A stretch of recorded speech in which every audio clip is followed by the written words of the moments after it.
people were going to see that, and then that's when they were just going to be, okay, man, you belong in the funny farm. And with his family, Shawnee was saying that, what she said, and I got it recorded because we did a bunch of calls together. She said what's going to end up happening is he's going to go off and start talking about the family, and then when he really needs us, ain't nobody going to be there for him, because he started talking about his cousin, he started talking about his aunties, because what was crazy is when Moses passed away, his cousin Sean, he's 30 years old. He worked at McDonald's up there in I think it's Cayuga Falls, but it's real close to Akron. And he was at Moses's funeral. And then so you figure that was what, March 20th, and then like almost 2.5 weeks later, he got murdered at a McDonald's. And it was Oh, and it had nothing to do with Moses. What happened was there was a guy that he worked with, and it was over a money dispute that was going on for years. And the dude like planned to kill him that day. He went shit. he went to the Crazy. McDonald's. He went to the McDonald's with a gun.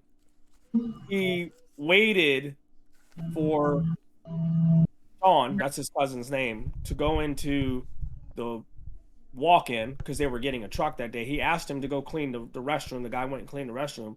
And then when Sean went into the walk-in, the guy went in there, and there was another employee in there, and he just went in there and shot him. So Uh, he comes out, it's early in the morning, jumps over the counter, and he puts the gun on the counter or whatever, and then he's just walking up and down the block right there wanting to get caught. And then when he got caught, he told the police that he planned to kill him that morning. He admitted it that day. That's published. It's in the paper. They got the police officer quoting exactly what he said. So for him to use that now as a part of this grand conspiracy is just, that's why I said he belongs, underneath the jail, and he's gonna go to hell. I mean, it's just all there is to it. Because when Shawnee created that GoFundMe, he wanted to take that over. She wouldn't let him. So yeah, well, now we know why the GoFundMe started. what was the thing? Because I don't know the details. What was the thing with what was it, her kid or something like that? That like he got involved with something with her kid that died or something. So his nephew Keyshawn, Oh, okay. he had severe asthma. They didn't know about it, and they prescribed some medicine to him, and he didn't want to take it because it was making him feel a certain way. And the morning that he passed, he was telling Shawnee, like, I feel funny. I don't, I don't want. And he mentioned that this stuff's gonna kill me. He was only 10 years old, and he ended up passing away from cardiac arrest. And they were in the process of maybe filing a malpractice suit because they said it wasn't asthma as to the reason why he passed, and that the medication didn't have anything to do with it. And then it came out later that he did have severe asthma, and the medication interfered with that, and that's what ultimately led to his death. Well, then, she already had lawyers, and they were in process of, pushing this case. And then when they discovered about his asthma, then they said, okay, we got him now. So they started going forward. And then here comes Mark looking for an opportunity, hops in, tells Shawnee that they're stalling on the case, they're warehousing your case. He gets in there, and he took it upon himself to call her lawyers, and he was threatening the lawyers and whatever. And then they emailed her and told her, hey, this dude, your brother Mark McCormick, called. He was talking real vulgar, and we don't want him calling our office no more. And then they eventually dropped Shawnee off her own case. And she didn't want him on there. She didn't want him to have any part of it. Her dad, when he was still here, saying that, Marky's just trying to help you. And Shawnee was like, no, he's not. I don't want him anywhere near this case. And then they ended up dropping her. And then the lawyers actually told Mark that even if you do get any money out of it, because he was trying to sue Children's Hospital for $200 million. Inner city, $200 million. You know what I'm saying? An inner city family in Akron. They're not, and Shawnee's smarter than actually. They're not giving us that kind of money. So when they told him that even if you do win any kind of money or they settle, it's going to Shawnee. So you're not getting anything out of this unless they pass away and you're, on there as, beneficiary. Then he separated himself and he hasn't pursued it. So that was like 6-7 years ago. So that was one of the things where what happened to, what happened to my son? What happened to that case? How come you ain't still pushing that case? Because that was $200 million. Why isn't he talking about it? He's not talking. He never mentioned that. He's not talking about. Yeah, he don't say that. It is interesting you mention that, because I remember when I was talking to Moses, like in the early moments of that his divorce case, and he was talking about like oh, I found out this lawyer was like doing some underhanded shit. Oh, I found out this lawyer was doing some underhanded shit, and like it was like a repeating thing. And I'm like, and thinking about it now, I'm like, were they really, or is that something that Mark was? Oh, he planted that idea in his head for sure. Yeah. Well, I'm gonna tell you like this: when all that was going on, and me and Marcel know, like I know who he was talking to, the woman in Korea. When all that stuff was going on, Yun Jo or whatever her name is. Yeah. He was telling me about all that stuff. He told me about Jenny, and he told me, and Jenny confirmed it, that he went to her and told her, "Hey, look, we're getting divorced. All I want is X amount of dollars," and it was really low, and joint custody of kids. And Jenny was okay with it. They were going to do a dissolution. They weren't going to go through the courts because that was the last thing they wanted to do. Because I was going through the same thing at the same time. I was giving him advice, and he's like, "Yeah, I don't want to do it. I just want to get joint custody of kids. Just give me a little bit." And he was taking like the short end of the stick. He was willing to do that just to get out of it. Pennies. So they do that, right? And Jenny agrees to it. Then, just like clockwork, somebody starts sending emails to Jenny, some nasty emails, and she even said it did not sound like Moses's words. And so when it got to that point, she emailed him back and told him, "Do not send emails to my work email," because they were sent to her work email, which is where we work, same company, but she works in a different division. We don't even work in the same building. So when it kept continuing, that's when she said, "Okay, I'm going to get a lawyer." So she got a lawyer, and then that's where the lawyers got involved. So Mark was sending emails to. Yes, that was not. Yes, that wasn't him. I didn't know anything about that. Yes. Yeah. He created. That's why I said he created that whole mess. So guess what? They get in the courts, whatever Jenny had going on with finances or whatever when she got with Moses. You know what I'm saying? That was known. We knew. We knew that when he met her. Moses didn't have nothing. He was living in the basement with my dude. And he even mentions that in the video he made about like when he first met her. So that's why he was real humble about it. You know what I'm saying? So the thing is when he stayed with my dude Ron, and I did a call with Ron when I was going to try to do that memorial thing for him, and we were talking about that. When he stayed with Ron, bro, he stayed with him for like 6 months, and I know like 5 of those months he ain't paying no rent. He was just living there free. So when he came up with Jenny, he came back and he hit up Ron. He said, "Hey man, I'll never forget what you did for me." And he's all, "I got you." And he ended up making good for the time that he stayed. He didn't pay it in real time, but that's the kind of person Moses was. And so for him to come at Jenny, for money that she had or whatever, that's why I know he didn't do that, because he knew Moses was a humble person. He knew where he came from. He knew that when he went to Jenny that she was the breadwinner and she had money, because he was telling me when he met her, because she bought him like 4 cars. And he was telling me, he's like, "Man, he's like, he used to tell me all the time, man, that woman got money." And this was before, this was before the marriage. So, again, here comes his brother. He's going through the divorce. It's another opportunity to get some money, right? So he created that whole mess, right? So for him to sit there and say that, she's a honey, he stayed at their house.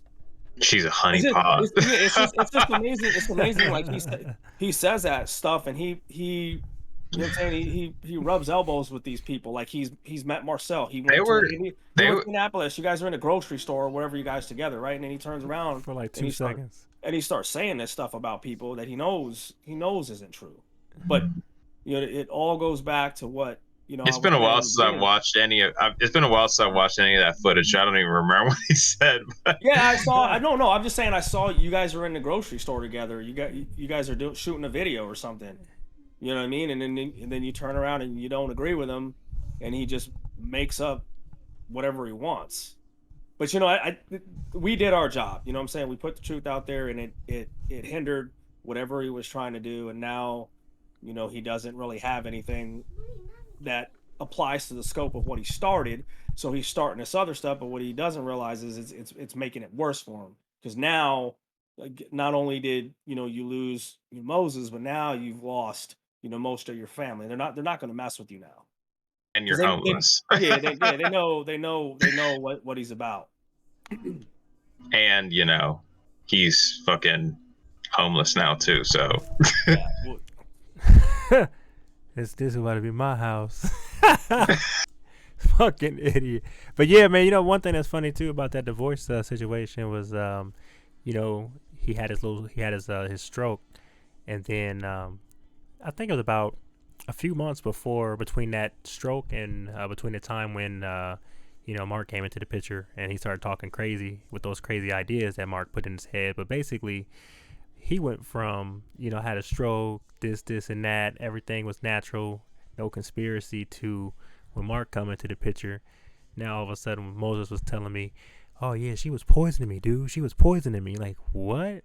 Like, he wasn't even making sense to himself, because of the shit the ideas Mark was putting into his head, because he was kind of like shocked by having that stroke. He couldn't believe what had happened to him. So like his whole mentality changed as far as health and decision making and taking things more serious. So like I'm positive he was in a vulnerable state of mind, and yeah. For someone to come around lying and making stuff up and just putting all these paranoid ideas in your head when you're already vulnerable, it's not a good combination. But I remember him talking crazy, like, yes, just once again, stuff, claims without proof, like, oh, she was trying to poison me.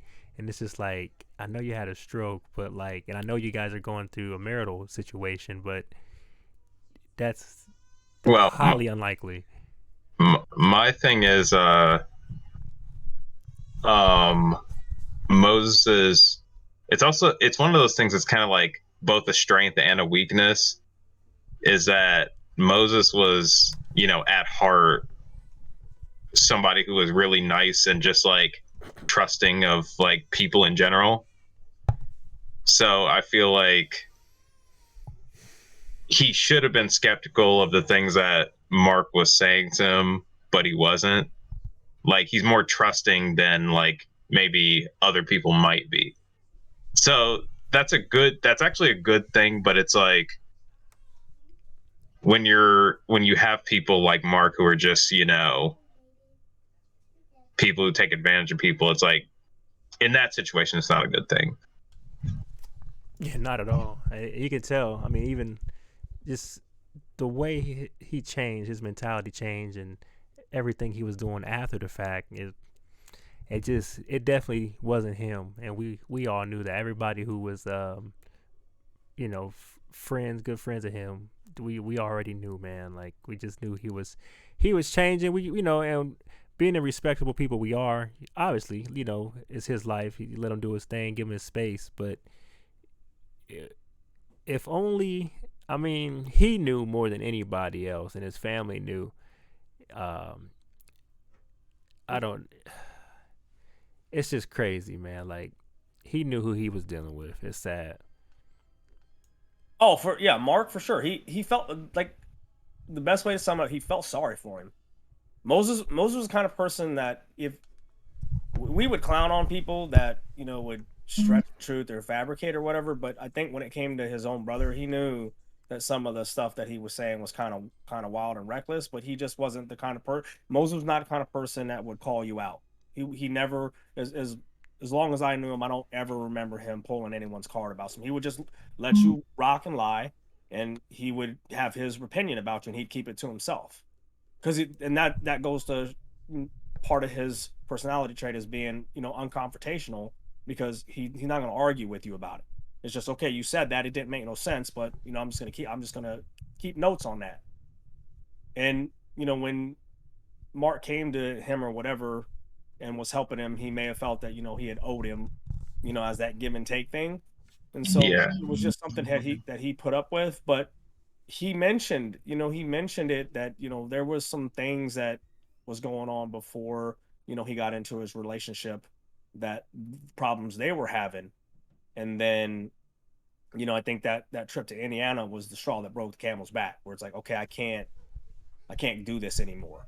Or it's heading to, he knew that the writing was on the wall, and it's heading to that part where I'm just gonna have to part ways with you. Because he had mentioned that you had lied to my face a few times, and one of those times was about when they were at the casino. Because he would call me at the casino, because he specifically called me one time when he was at the casino, because I used to play in the casino a lot, and at the time I was dating an Asian woman who I actually met in the casino. And he was calling me, he's like, "Yo, hey man, I met this Asian chick." He's like, "Man, he's like, she'd be looking at me a certain way." So I told him, I was like, "Okay, we'll do this, do this, do this." And then he told me there was a time that he was playing with Mark, because they used to play war and they used to play blackjack. And he was telling me there was a time that he was playing with Mark, and he was up like $1,000 or something. And Mark took some money from him. And I said, "Don't," I said, "Let me guess." And I told him, I said, he took that money from you because he felt like you owed him since he showed you how to play. And he was like, dude, yeah, yeah. And then when he had asked about him, he had lied to him about it, to his face. And I told him, and I told him, Moses, because when I used to play, because Marcel went up to the casino a couple times Oh yeah. with Larry, because I was showing Larry how to play, which is another close friend of ours. And I was telling Moses, like, man, you need to probably be reserved on that casino, because he I don't think he had an addictive personality, but if he wanted to learn something, I mean, he's all in, just like the languages. Yeah. And a casino is probably not a good place for him, especially, and meaning because this is a time, like, he's starting to blow up, he's getting more disposable money, and that may feel like, okay, I could just go in here and just waste this. Where when you start getting too deep, what I'm saying, then the addiction kicks in where you want it back. So that's where it gets dangerous. And then Marky was already, he was already a gambling addict, so those two ingredients, they just didn't mix. So when he was telling me about that stuff, and then when shit hit the fan, like, oh boy. But everybody that even Melanie, who's really close to, bless you, who's really close to was dating Larry, like, had her opinions about him when she first met him. Like, something's off about this guy. My dude Tim, who Marcel knows, another fighting game buddy of mine, when they went to the gym, he told me, he's like, man, something's weird about that guy. This was in the gym. That's his forte. That's what he does. And my dude was Tim, like, man, like, I don't know about that guy. But yeah, I just felt that's his little brother. What I'm saying? He knows that he's probably not going to be able to, make it in anything legit because of his history, and he just doesn't have any raw talent.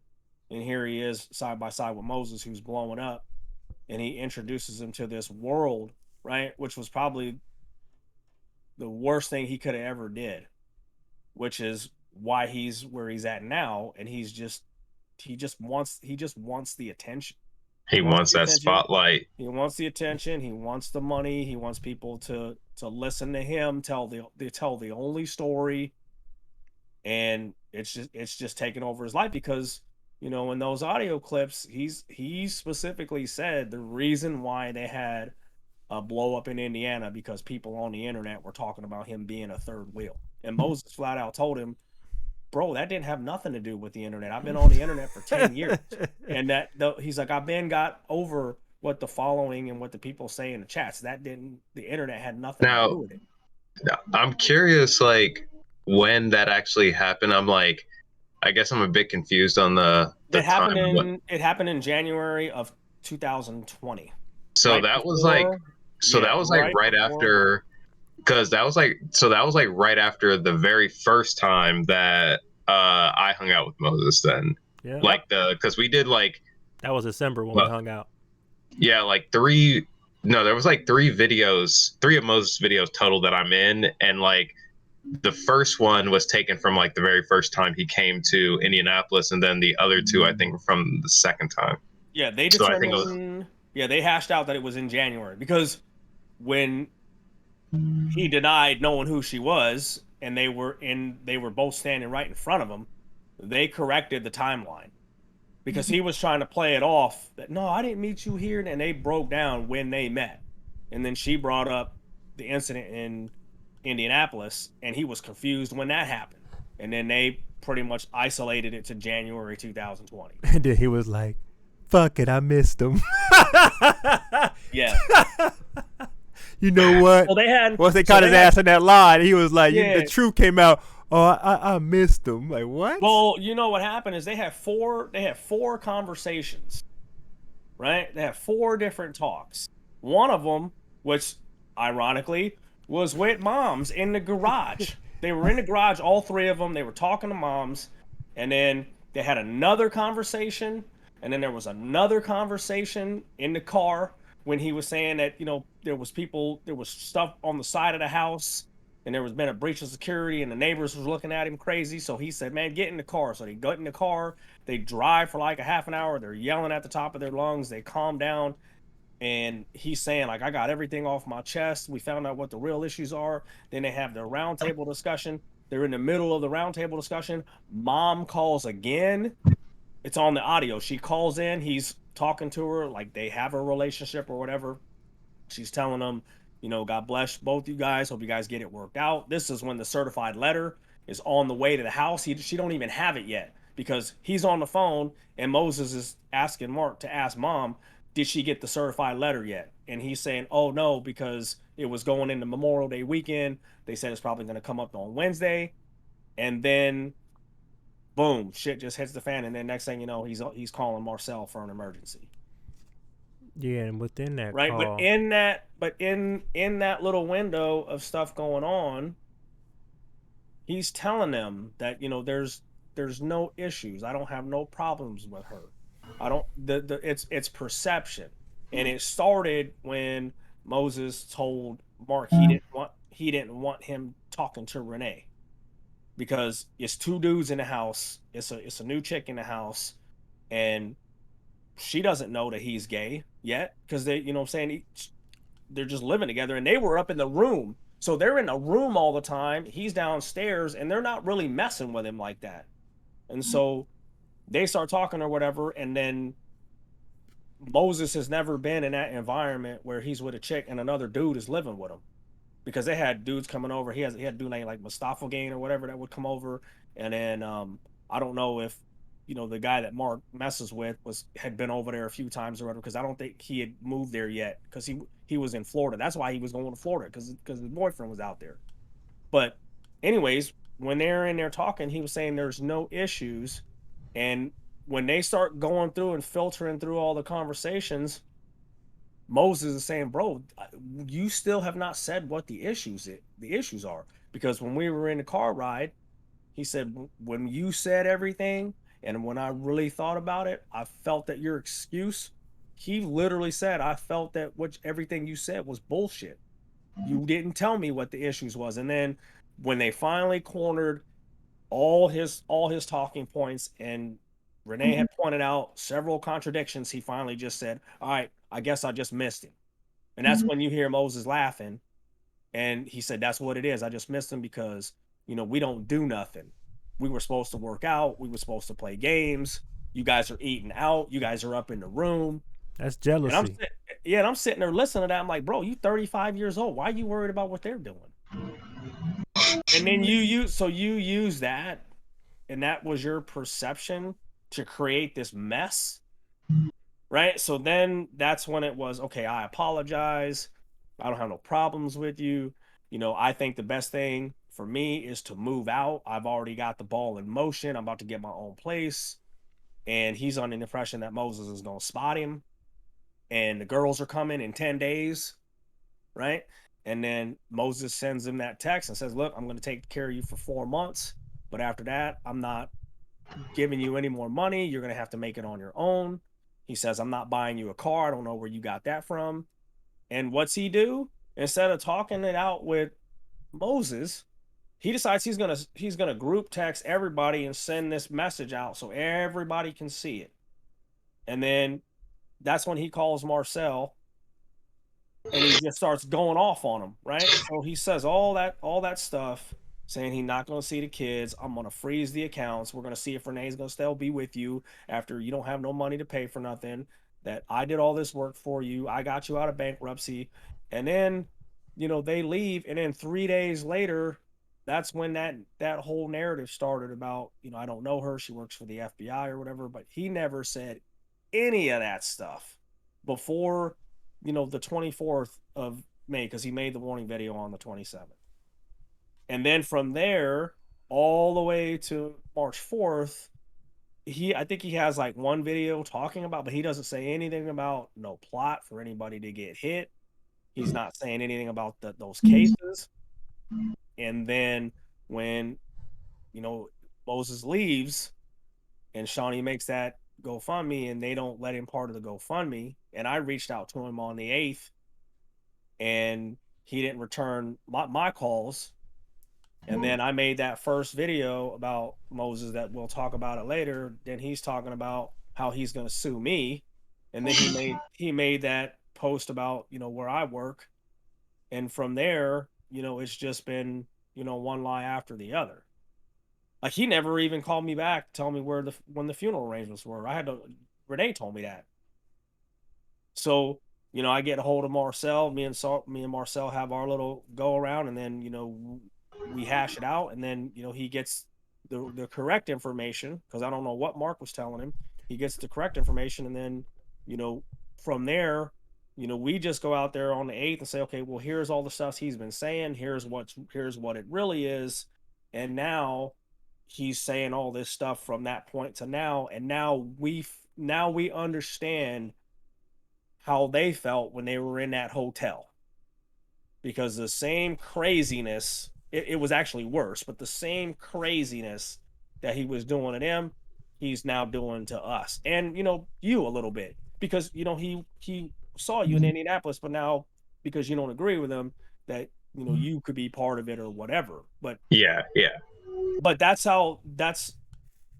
why we can look at it through a different lens and understand and say our parts with it, where, the people in, his following, like, they really want to believe that. Because, I was talking to my dude today, and what it all comes down to is, when you have an individual that is online with their brother for 3 years, they're in the gym, they're eating good, they're buying clothes, what I'm saying, they're going through the judicial system together, and they're giving you updates, and they have a little falling out that people want to look at. This person came in out of nowhere, dude is, he's whipped, and he's starting to turn on his brother, and then, maybe they don't like the direction that the channel is going in or whatever, and then he all of a sudden, he dies, and nobody says anything. And then here you got his brother coming back, and he's the one that's telling all the story.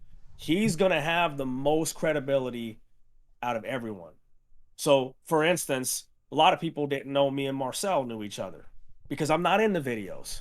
So if something happens to Marcel, right, and now let's just say Moses is here, and now Moses wants to come out and tell our story as a trio, but I know Moses is lying, and then I come out and say, bro, everything that Moses is talking about, that's false. But all they have to go off of is the stuff that's on his channel, and the only people that are on those videos is Marcel and Moses together. They're not going to believe me. Right. So it took, the digging and the evidence to show that, okay, look, I'm telling you, man, everything he's saying, he can't back up. But what I know about Marcel, here's my pictures, here's my evidence, and it completely contradicts what he's saying.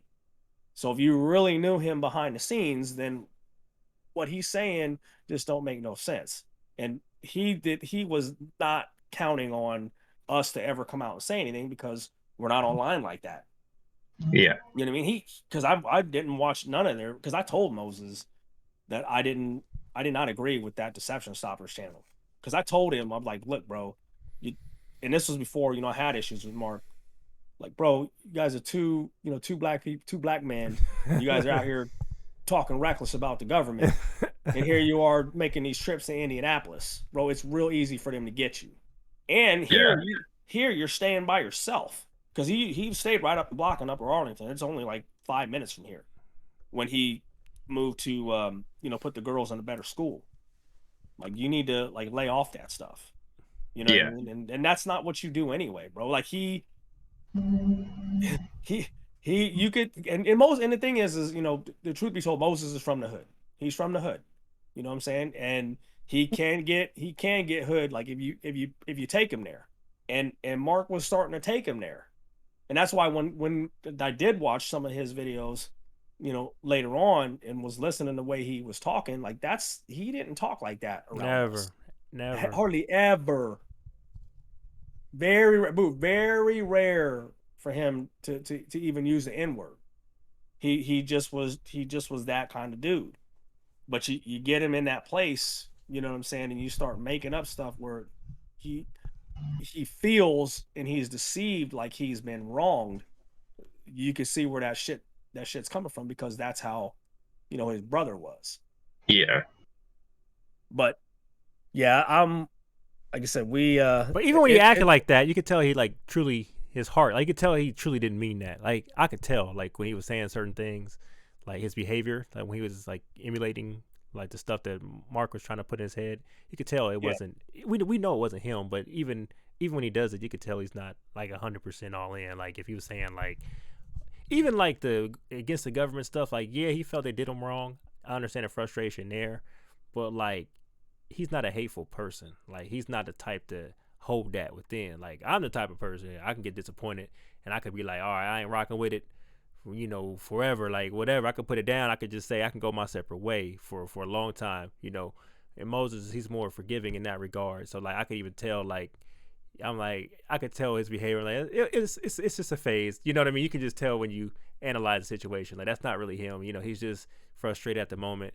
And you can even tell that in some of the early videos on Deception Stoppers, where when he first came out, like the I think the stuff he originally put on his channel that he actually, before he created the Deception Stoppers, when it was like real offensive, when he was saying, you know, like, oh, these white people this, these white people that, you know, just out of like pure frustration, you know, the stuff that was losing his popularity and painting a picture of who he truly could be as a person based off of, you know, how he grew up. You know what I mean? So, you know, you could tell the difference between frustration and actual like anger and hatred. And he, no matter how frustrated he got, he never had that to me, even still. And you could tell, so like just being a friend of his, you could tell like the stuff that's him and then the stuff that's not him. And it's so, it was so obvious once Mark got in the picture. It wasn't even everyone knew, but once again, we never were like super upfront. Like I said a few things like once, I just say something once, like, man, like your jeans, man, your jeans cutting off your circulation, or I'll say like some shit like that, like, and I just leave it alone because like he's not changing up, you know, and it's not something to dwell on. We still homies, you know, regardless, you know, but it's not something that, you know, we so close that it wouldn't even, you know, we wouldn't even have to. It wouldn't even make sense to even, you know, say it more than once with someone like him, because he's going to do what he's going to do, and he's the type of person to where he could focus on one thing and just zone everything out and just be happy with it. So he's not hardcore when it comes to certain things. So like just seeing the influences from others on him so fast, you know, it was surprising to see how fast it occurred, but he's listening like to rap music. Like he listens to rap, he knows some raps, but I've never heard him listen to, because we always used to talk about how he used to listen to like No Limit back when, you know, they were popular back in the 90s and stuff like that. That was like the thing of the time. But I've never heard him listen to It's All Game Music or some old, you know, some 70s, some soul, some mostly game music, you know. So like when I started, you know, the influence, the way he was dressing, the behavior, like while he was going through a divorce, and then like you see the rap music, listening like Migos and stuff. It's like nah, dude, that's not you, man. Yeah, that was definitely more. He did listen to some hip hop. I know he liked Talib Kweli. Oh yeah, he listened to he liked that, but he liked his favorite music was the music that he grew up on, was the 80s shit. That's his mom shit, you know, and some of the stuff that we listened to in 2000. Like he loved. That's why I put that song on in the clip I made for him on Facebook, the filter joint. He loved that song. Like, what's crazy story is, so the reason why, like, I put that on for, because I had it on a disc that I made. It was back when we used to listen to discs. So we drive up to Akron. We're in that Lincoln. Remember, Marcel, the first one, the light green Lincoln. So we're in that Lincoln, and it's like blizzard up in Akron. And there's a spot in Akron where the road dips down, and then you got to drive up. So we went down, and we were sliding, and I was in the back, and I told him, said, we ain't going up.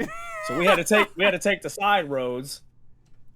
So we drive, we go, we stay over, go to Darcy's house, and we hit up Larry. And then when we drive back, I gave him that CD, and I put that CD in, and we listened to, a couple songs, and then that filter song comes on. So he's listening to it. He said, man, who's this? That shit's serious. I said, man, you don't know about that. And he put it on repeat. We listened to it the whole way home, bro, for like 2 hours. The same song. So that's why I played it for him. But he loved like Duran Duran and like 80s music. And just like Marcel said, he loved game music. And I would always run, because when I started editing my Marvel mixes, I would always run it past him. And he loved like almost every track that I would use on it. And when we would go to tournaments together, we would listen to, because I used to play all that shit too. But yeah, like I said, he did have like a little hood in him, you know what I'm saying? But you had to take him to that point. But it very rare. And like I said, if he had an issue with you, like, it was very rare for him to confront you about it. He just wouldn't mess with you. Because Right. Larry, he's a really sore loser in fighting games. And that was our thing. Our thing was fighting games. Where me and him, Marcel, we would play, if you just lost, you just lost. But we would just pop off if we lost. That's how competitive we were. Where Larry, he would be more of the excuse making type and whining and complaining. And Moses didn't like that about him. And instead of risking a relationship with him, friendship, he just would ignore him. He'd wait for his time to exit playing, and then when we would all part ways, he just wouldn't contact him for a little while. He just gave him his own space, you're gonna have to see that, I'm not trying to be around that. He wouldn't make a big deal about it and turn it into something bigger. So that's why I think that he did the same thing, with his brother. He was like that with everybody. That's just how he was. I don't think I've ever seen him have like a true falling out with somebody where he has both sides of the story, other than his own brother, because he actually experienced it. You know what I mean? So it's unfortunate, but he wasn't there from May 24th all the way up until the time that he passed, and that's unfortunate. Like, he should have. And Shawnee even tried to get him in February, a month before he passed. She said, just text him, tell Marky you love him, and that hopefully someday they can make amends. And it was right after the lawyer had called him and said, hey, look, Marky's still going through with this case, but he'll settle for $20,000 in a public YouTube apology. And that just made it worse. It made it worse because Moses knew the case was frivolous. And it's, when you got to sit there, and when you're in his shoes, you're thinking, bro, after all that I've done for you, you're suing me, and Renee's on that lawsuit too. Don't forget, it ain't just Moses, it's both of them. Their names are on there. And like, you're suing me for $325K. He didn't even have that. He didn't have that much money. Because remember, he said they didn't have any money from the court yet. He was still footing the bill with Google or whatever he was making offline, and then his FLR. They didn't get any money from the court cases all the way up till May. So Mark was trying to, like, as part of like a settlement, asking for a public apology on YouTube. Correct. That's some super narcissist shit. Yeah. It's like trying to bring the public into, this personal matter. Just Yeah, it's 20K and a personal YouTube apology. Moses said, "I'm not," like his exact words. Yeah, I'm not giving him shit. The case is frivolous, and that just made it worse. And when Shawnee had him up to squash that, I don't trust that dude. It's going to take a long time for me to forgive him. And unfortunately, he passed, and they were never able to make amends. So he has no clue what was going on with him. So for him to make up anything is just beyond ridiculous. Because I talked to him a few times after he came here. We did video calls on Facebook, and he was still in that space.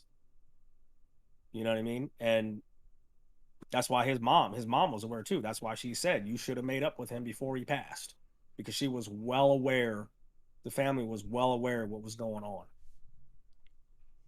And if it was that big of a deal that you felt that you guys were targeted and that he was in grave danger, then how come there's no dialogue anywhere with anybody, you, Marcel, his family, where it's, bro, we got to get Moses away. They're going to kill him. No, it's nowhere. It's nowhere in that discussion. It's nowhere in any video after May. It only happened after he passed, and he wasn't allowed to be part of that GoFundMe. Didn't even go to the funeral. And you didn't even go to the funeral. All expenses paid. Still took the money. Yeah, I tried to get to the funeral. I wasn't able to, but I'm going to tell you right now. So when all that stuff was going on, I was talking to, a couple other people that were close to him in Akron, and bro, they were so concerned about what was going on because he had created so much tension that a couple people that I'm close to, they didn't go because they were scared. They were scared to go to the funeral because they didn't know what was going to happen. Because Denise, I don't know if I put those voice notes in the chat. The messages that Denise sent to her were basically telling her, do not show up to the funeral without having to say. She said, do not show up to my brother's funeral. I sent you those voice notes, right, Marcel? You heard them, right? I heard them. I don't have them, but yeah, I think you did. You did hear them. I think you played one or two for me. Yeah. She just it wasn't nice. Yeah. It wasn't a nice tone at all. She just basically said, do not contact my sister, do not contact my mom, and she said, do not come to his funeral. So that's why, and what's crazy is, Jenny was already aware of the tension in the family, and this was before he passed. And Moses did that for a reason, because he knew that there were certain members in his family that it's hit or miss with them. So when the girls went, his services were on the 20th. They went early at like 9 a.m. And Renee had driven with her mom and her sisters, because they're 12 hours from South Carolina. They started driving, the day before, and they drove all the way through the night, and they had, their little half an hour with him before they started the real service. And then they left. They got out of there before they had to see anybody, with his family, which is sad because daughters were there. She was there with her mom, her sisters, and that's how much tension he created. And then Larry, when I was telling Larry about it, he was like, man, I don't know if I want to go. And then Herb, and these are people that live in Akron. They're from the hood. And they know that they know this dude because, Mark pulled a gun on his mom before over money. So they knew that this dude, it's hit or miss. And, the thing is, Moses had told Renee several times that, it's sometimes, we go over there and, everything's good. And then we go over there another time and, people are pulling guns on one another. Because what's crazy is what's so ironic about it is that's how the conversation started in the roundtable discussion, where he's talking about, yeah, man, you got to understand, I got all this stuff going on. I got my cousin pulling guns on my aunt. And that's how the conversation started. So she's sitting there with all this information and then living through this craziness with him, right? And then Moses passes away. She hits up his family. And out of nowhere, bro, these people are just blowing up her phone. She's got people in the hospital wanting to know if they'll donate his organs. She's got the medical examiner on her. She's got everybody that has her number blowing her up about him. And she was like, I don't know any of these people. But what I do know is, what I just told you about.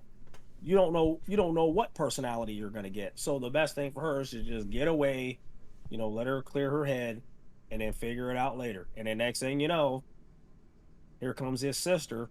I just saw my brother at the hospital, give me a call, and she doesn't know who to trust. And then 12 hours later, it's don't call my mom, don't call my sister, don't come to the funeral. So you're sitting there and you don't got, no support from nobody. You know what I'm saying? And I hadn't spoken to her yet, but by the time I had spoke to her, like she was shook. What's crazy is when I didn't think she was gonna, because I didn't expect them to. I gave them a few days, and then when I did reach out to them, and she called me back. I was not. I didn't think she was gonna give me that much info and be that forthcoming. And bro, the first conversation we had, because she told me, tape everything. Because I told her, I said, "Do you mind if I record or whatever, just so we have it on record?" She said, tape everything. Bro, she couldn't even, the first time she gave me the story, what happened, she couldn't even speak. Like she was just slobbering, crying all over the place. And then when she was able to get herself composed and we talked the next day, when she started telling me everything and I was able to corroborate this and that, I was like, okay, I know what's going on here. And then once I talked to Shawnee, that's when it's okay, it's a wrap for this guy. Yeah. So it just kind of sucks that he was willing to do that. And he what's crazy is Herb told me too. She was like, man, Fuji, he's like, man, Marky told us a long time ago that he will do anything for fame and money.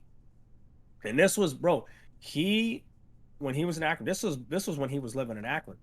This dude was going around and he had, other people, in his family and friends. Bro, they were going around and they had like a check cashing scam at these check cashing places. And it finally caught up to him. He got his auntie fired over it. And then one of his other cousins that I think they have a similar name came up to his sister and he was like, bro, the cops they just stopped me and they was trying to arrest me for something Marky did because Marky was using his identity. So when she started telling me all this, I'm going, oh man, we're dealing with a different kind of individual. Obviously, he didn't, learn his lesson when he went away. So then, when she started telling me about the GoFundMe or whatever, and then, he was trying to come at me because first he threatened to sue Shawnee, then he threatened to sue Herb, and then he threatened to sue me. So this was all going on before, April. You know what I'm saying? So we're like a month and a half away from May 8th. You know what I'm saying? So all that stuff was going on. I'm sitting there going, really, bro? You really gonna do this? But it's you can see it now that it's what it is. He wants to tell that story, and it's the only thing that's gonna drive that channel. But we went in there, you know what I'm saying, and sprinkle some shit in there to throw it off. And Yeah. now people are starting to realize like this dude is really he's really wacko. By the way, um, when Moses passed, like the information about like the funeral, where it would be, the time, all that stuff, Mm-hmm. I got all of that from Renee. Like Yeah. and I'd never met her before, Mm-hmm. but she had heard Moses talking about me and she reached out to me on Facebook and was like, yeah, I know you and Moses were friends. So here's all the information and all that. It's like Mark, none of this came up like in our, messages or anything like that. It's like she was the one who was more concerned about, what was actually going on. She knew. That's why she was limited on who she spoke to. She knew who his friends were because he told her. He told her about me. He told her about Marcel. He told her about you. He told her about the people that like he actually trusted and he felt that he could um obviously share that information with her. Because when she was telling when we before I talked to Marcel, when she was talking to me about Marcel, she's like, yeah, he told me stuff about Marcel. And she goes, I really wish you know that, and she regretted it. She goes, I really wish that, I didn't, answer the phone that day when Marcel called him. And the thing is they were going to get a marriage license that day, and it turned into that blow up, and they had to go to the courthouse to file an emergency restraining order. And luckily he had that audio on him. So they're at the courthouse because it was on a Sunday.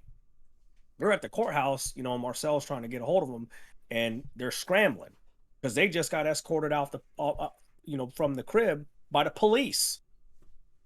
And so when she answered the phone, or whatever, and I don't know what exactly she told Marcel or whatever, that He's she said, busy. she said, I wish, I would have gave him the phone so he could tell her. But Moses was in a different space at the time because he's sitting there thinking, oh, he's on Mark's side, because he had mentioned it in his IG video that oh, he's down there on the phone with Marcel, and he just didn't have all the information. You know what's funny about that? The funny part about that is like the way Moses is, and I still know even to this day, like the way he is, like he'll be the type to go through like, like you said, they're at the courthouse unknown to me, and it's like he's the type that would go to the courthouse.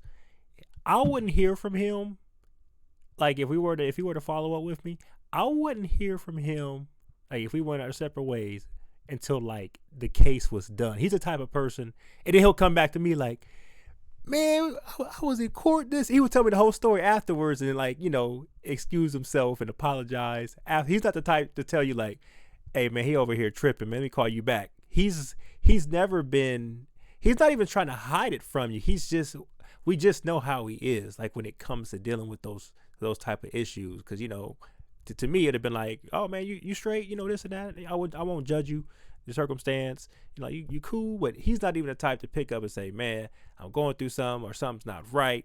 He's just the type to just try to resolve it the best he can and then come back to you when everything is 100% and stable.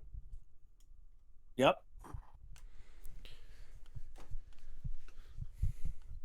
But yeah, he really is. He really is he's a sad individual, and he's a waste of time. And me and Marcel, man, especially me, man, I went like really, really hard on this story, and the whole point was to get the truth out there, the people that were close to him, because originally that's what it was going to be. Yeah. The people that need to know, the people that are close, everybody else. It's great that you guys supported him and followed him. But you only know what you saw on on YouTube and what he allowed you to know. Yeah, exactly. There's so much that went on behind the scenes that you'd be blown away by it. There's so much more that that you two don't even know, that are just, it's just crazy that was going on. Yeah. But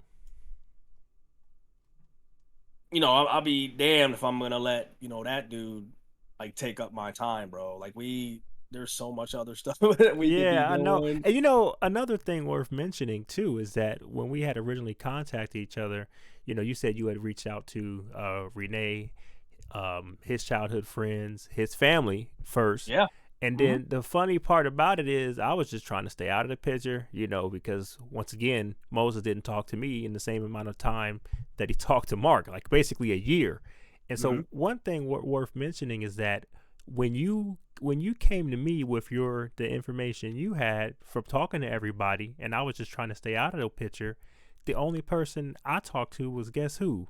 Mark. So it's just like I wasn't concerned with the situation, and he's telling me, once again, I was the last person, my last semi interaction with Moses was, when Mark had called me that day, the day of the blow up. So that's very pertinent to the story, because I heard everything that happened, and then I heard everything Mark has said, all the accusations and all the information that he was, from what he was doing, scamming, details about from his perspective. Like for instance, you were talking about the Indiana story, and the jealousy aspect, and it's just like, well, see, since I only heard from Mark and I didn't get to hear the other side of the story that I wanted to hear from the person I've known the longest, known for decades, and as opposed to a few moments, he actually told me that Moses was jealous of him. You see Yeah, that? You see what okay. I mean? You see what I Yeah. mean? And this is before that it was known that that there was audio of him talking that Yeah. both both in conversation and like direct and indirect conversations at the same time. So like everything he's saying to me is a confirmed lie because you had everything Mhm. written and on tape. So I just find that hilarious because according to him, according to Mark, he was saying it was a jealousy aspect. Like, oh, he was jealous. Moses was getting jealous because people were looking at me a certain way in the streams, and it's just like, what? It doesn't even make sense. And then come to find out, listening to the audio and what's written, it's a total opposite. Yeah, I mean, so that's why he had said that you got to watch your ass against me because I'm going to be recorded. I don't, and he was aware, he knew, Yeah. because you can hear her writing scribbling the whole time, and he mentioned it. He actually mentions it when he apologizes. He said, all that stuff you're writing down, he's like, I'll take that, that's my fault. And Moses said, can you hear me, Brian? Could you hear us talking? He said, all that stuff you wrote down, I'll take the blame for that. And Moses stopped him and said, no, no, no, no, that's what she does, she just writes that stuff down. So when they're in the IG video, that's what those notes were. So when Moses is addressing his following, she wanted to make sure that he touched on certain points. And what he fails to understand, that most conspiracy theories, right, what they rely on to call it a conspiracy theory? The official record. So everything that we say that is truth, he's going to use that and twist it to fit his narrative. Because without that, it's just everything out of thin air. So for example, me and Marcel, if we don't exist, then we can't be agents, right? We can't be paid actors, right? If you don't have Renee, she can't be an FBI agent set in as a honeypot to target him. So you have to take the information, the true information, and try to twist it to fit your truth. But like I said, if any of this stuff was true, what I'm saying, if those cases had any kind of merit, then Moses would have pursued them. Because if he truly felt that, okay, I can get them, like, even if it was for half of what they were selling, because I think it was for like 23 million. So 23 million. I think the RICO case was 23 million. So if they could get like half of that, if Moses knew that he had a legit chance to win half of that, or even settling for half, to maybe like 5 million, he would have pursued it, and he had the evidence to do it. But it wasn't worth it because he knew later on that, bro, I think my brother's creating a lot of this mess. I think a lot of this stuff that's going on isn't going on. And and even if some of it was going on, because not to be naive and ignorant of the fact that yes, crooked shit does happen in the process, but they're not gonna kill you for it. Not something on their level. If anything, they could have, with the power that you're saying that they're having, bro, all they would have had to do was freeze their finances and they're screwed. That's all it takes. Just mess with their finances and they're both screwed. They can't do that. It'll be too obvious. I mean, that'll prove their guilt. Yeah. Well, they could just make it to where, okay, a credit card doesn't work here and there or whatever. Or why did they allow you to stay in that fancy house for so long? Why didn't they just evict you back then? Right. Yeah. Because if they evict you back then, now you're forced to maybe go separate ways or whatever. But shit just went on far too long for this to have any kind of truth to it. Well, we all know it wasn't true anyway. It's like to give an example, it's kind of an old example now. The Edward Snowden thing. Back when he first exposed the the NSA Prism. Yeah. Wiretapping and all that stuff. It's like, yeah, they were mad about that and said, he's a criminal and should be, prosecuted and all that. But all they did was basically cancel his passport. But at that point, it didn't matter because he was already outside of the country. So, yeah. But it's like, if and the thing is, like, the NSA probably has agents, everywhere. So it's like, Yeah. if they wanted to just kill him, they probably could have had that done. Of course, You know? and the information he was given had far more weight than anything they could have ever said. Yeah. So he wasn't that big of a fish to fry. They just let him rock. You know what I'm saying? So it's not the whole thing just doesn't make any sense. Who's benefiting from all this? Nobody. But yeah, I mean, he's gonna continue as long as until he has, down to 2 people listening. Yeah. But he's not. Yeah, but he doesn't have the momentum that he originally had. And Yeah, and you can even see that, like, now, like, not every single post, but like most community posts he makes now, is you have at least 1 or 2 people that are a little skeptical. They're grilling him. And the big, I was just telling Marcel this, last time, we spoke, is the funny part about all of it is that, bro, you're telling a bunch of people that really can't do nothing for you.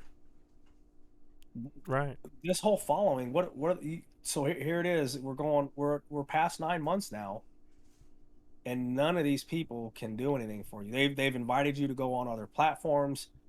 It's crazy that you haven't convinced a single person that has any kind of law enforcement background to take this story to another height. Yeah. The only thing they can do is donate to your GoFundMe. But as far as anything else that you say is going to happen, none of those people can do nothing for you. The only people that can do something for you are the people that you're saying are crooked. Right. And so the funny part about it is that all these people are willing to listen to this as he's showing court papers from an eviction that don't have nothing to do with what he started. But how are all of us going to go to prison if there's no charges filed anywhere after 9 months? Who's the prosecutor that's it's another thing. It's like he's produced proof of a lawsuit, but it's an eviction thing. It's like it has he hasn't produced any evidence of, like, oh, I'm going after what did he refer to it as, our crooked fraternity or something like that. Yeah, corrupt, like something stupid. It's all our corrupt fraternity or something like that. It's like you're telling your viewers, the ones that buy your nonsense, that you're, like, getting everything in order to prosecute, our fraternity. And it's like, you can't produce one piece of proof that there's even anything going on in court right now, as far as that goes. And you got to think, it's for something he's alleging attempted murder, a murder, and all this corruption and stuff. And it's just like, you think if law enforcement knew of people who murdered somebody, you think they're going to take 9 months to pursue them, to at least question them or arrest them? Come on now. He's just bro. Yeah, what he's saying is bigger than that Arbery case where those 3 people just got convicted and sentenced to life. Yeah. What the weight of what he's saying is bigger than that, bro. That would be, if what he's saying is actually true, that would be worldwide news right now. If there was the ball in motion and people were actually indicted and were exposed. The FBI or whoever conspired to kill a YouTuber. It's like, that'd be like such big news. Yeah, it's too big. And then that if you could actually show a ledger that shows that $400,000 was actually put out there to cover it all up. That $400,000 went towards deep faking Mark's voice for those recordings you guys have. Yeah, it would be huge right now. And we definitely would not be on YouTube. Not on my legacy. Man, that costs $1,000 a line at that rate. People, how much they admire our brotherhood. Do you know how embarrassing that would be? Look, they're fighting. This gonna be my house. Yeah. This gonna be my house. Gets evicted. It's like it is funny. You mentioned this in one of your community posts. It's like all like his last 4 videos have all been outside. Yeah. Public In the Wi-Fi. in the car. Yeah. Yep. Sitting passenger. And this is how, people cannot be that dumb. Bro, you don't get eviction notices and sued in court for paying your rent. It's reverse. You get it for not paying your rent. And the thing is he said that I had this reserve. I had this large reserve where my rent was coming out, right? So if they were raising the rent, right, that's something that you sign. There's an ACH for that, where automatic withdrawals, if it's set up for that way, they would have took the extra amount that they upped your rent, so you wouldn't be in this predicament. Then is the eviction basically what happened is the eviction moratorium got lifted. Yeah. And then they came after him. Well, the thing is even though they were helping him out, through the pandemic, the text that Marcel showed with, that I put in our chat about him receiving. Do you have those, Marcel? Do you have those, or Fuji? You have those screenshots of? Yeah, of him texting Shawnee saying he said I've been good, so the state took care of me, and they paid like $12,000 for his rent. But them people took care of me. Yeah, I thought they were corrupt. I thought they. I thought they were corrupt. Why are they paying your rent? Oh, they're done. They're only bad if you go against. Remember, that's the law. That's justice. You're only bad if you go against, if you're a negative influence or if you stop what he's doing to get money, not if you give it to him. Yeah, he was 6 months behind when we did the second live stream. He was 6 months behind back then. And the thing is that's when, she called, the psych ward, and they went to his house with the police. He didn't answer the door. You know what I'm saying? And the landlord was saying, like, we're going to put an eviction notice on his door. It's coming. It's just at that point they couldn't legally do anything because of the moratorium. But yeah. We knew it was coming. And then the thing is like, bro, if you've got the money. And didn't you say that the landlord at first didn't even realize that, like, nope, didn't even know Moses was gone. Moses was gone. He just thought like Moses was, like, it was Moses still living there, but he was just behind, like months behind on. Well, because they're both on the lease, so they're gonna go after one or the other. But yeah, he didn't even know. So he got evicted. Shawnee's the one that had to tell him. Yeah, so him trying to take advantage of Moses by having him put his name on shit is actually coming to backfire him on getting because Moses. Well, the other part of it too is I think when Moses left, when him and Renee, because him and Renee they ended up getting, I think, two different places in the time since they were on their own, and one of the reasons why is because they spent so much money trying to defend themselves from that lawsuit. Like he created a mess for them. So I think when he left, that they may have took themselves off the lease, because clearly they're going to be liable for that, right? And it's going to go on his credit if Mark's not paying his rent. So I think it was more along the lines that Shawnee had contacted them when she was talking about having the psych ward go over there, and they had informed her that he's behind on his rent, and then she had told them that my older brother had passed away. They didn't know. And then it's probably, that's probably why the rent ain't getting paid, because Moses is gone. And Mark never paid anything, did he? I don't know. See, I don't know. I mean, he had to been paying something, because I know he was doing Instacart. I don't know if he was door dashing or whatever he was, trying to get money or doing stuff online. I don't know, but they had to been paying something. But I do know that he eventually had his boyfriend come out there and live there, and then his sister went out there for a few months. And they were probably hustling or whatever to get straight money to get by, and then she ended up leaving.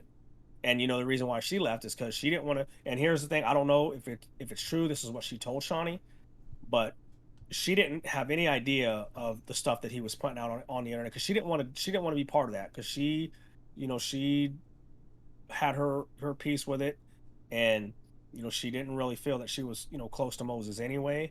but she didn't want to be part of those YouTube videos, and he ended up crashing her rental car, and then he wanted her to get on the videos, and she wouldn't get on the videos with him, and so he got mad at her, so she went back. She went back to Akron, and that's the story I got from Shawnee, because she sat down and talked to her, and was telling her, look, she showed Niecy the videos, and she was like, I didn't know he was out there doing that. She's like, yeah. She's like, he out here talking about my kids. He's talking about mom, and then he's talking about Uncle Daryl. She didn't know that he was doing any of that stuff, because Shawnee told me that she was a little upset with me that I had mentioned that that's where Mark got those photos from, but she didn't understand the context from it, because when did our stream, we didn't say anything about like Niecy's involved or anything.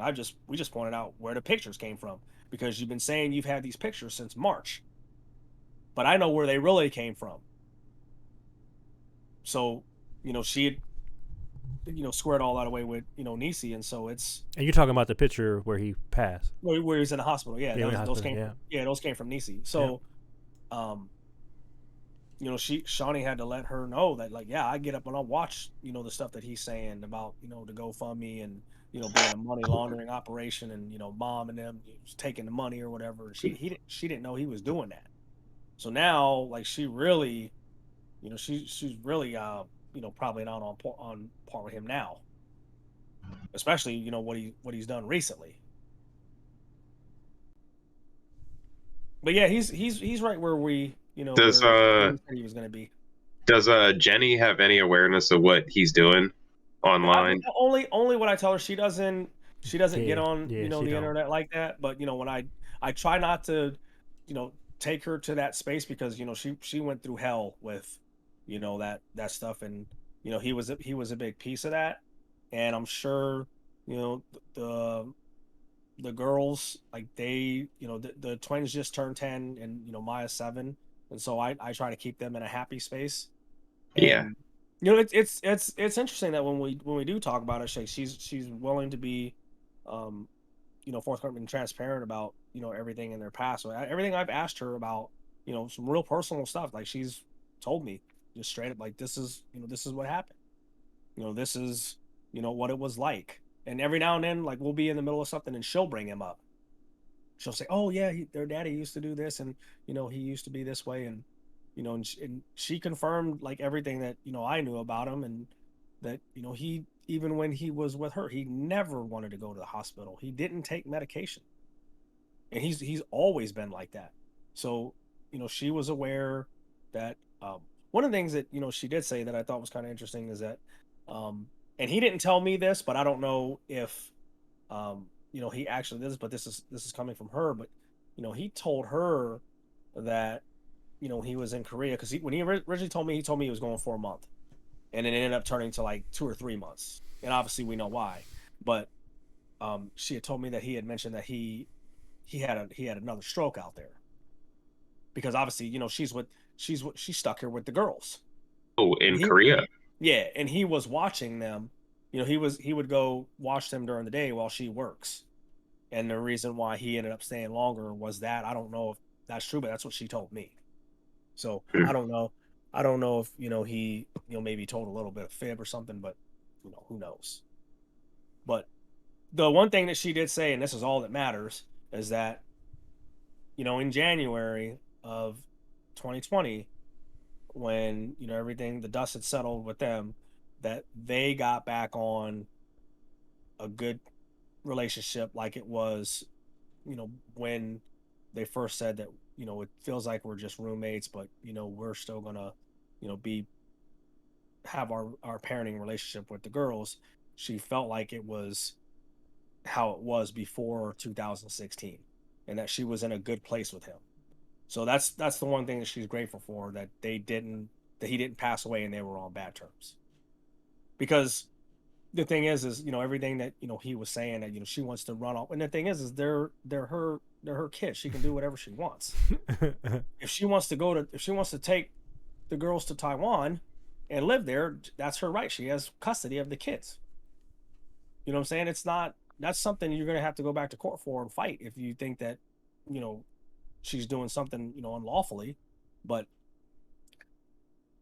if what he's saying is true, then Moses would have never had visitation rights. She would have never let them go in the summer, in 2020, and never would have had them on Skype calls, because they were doing Skype calls.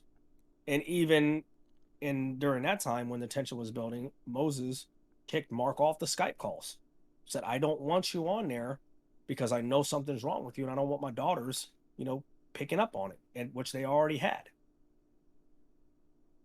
So yeah, he's just something else. It's interesting that the message that I sent with the U.S. Marshal, he's been watching like his videos and stuff. They've been monitoring him ever since he threatened the employees of the state, and so even he was saying, "Man, this dude is something else."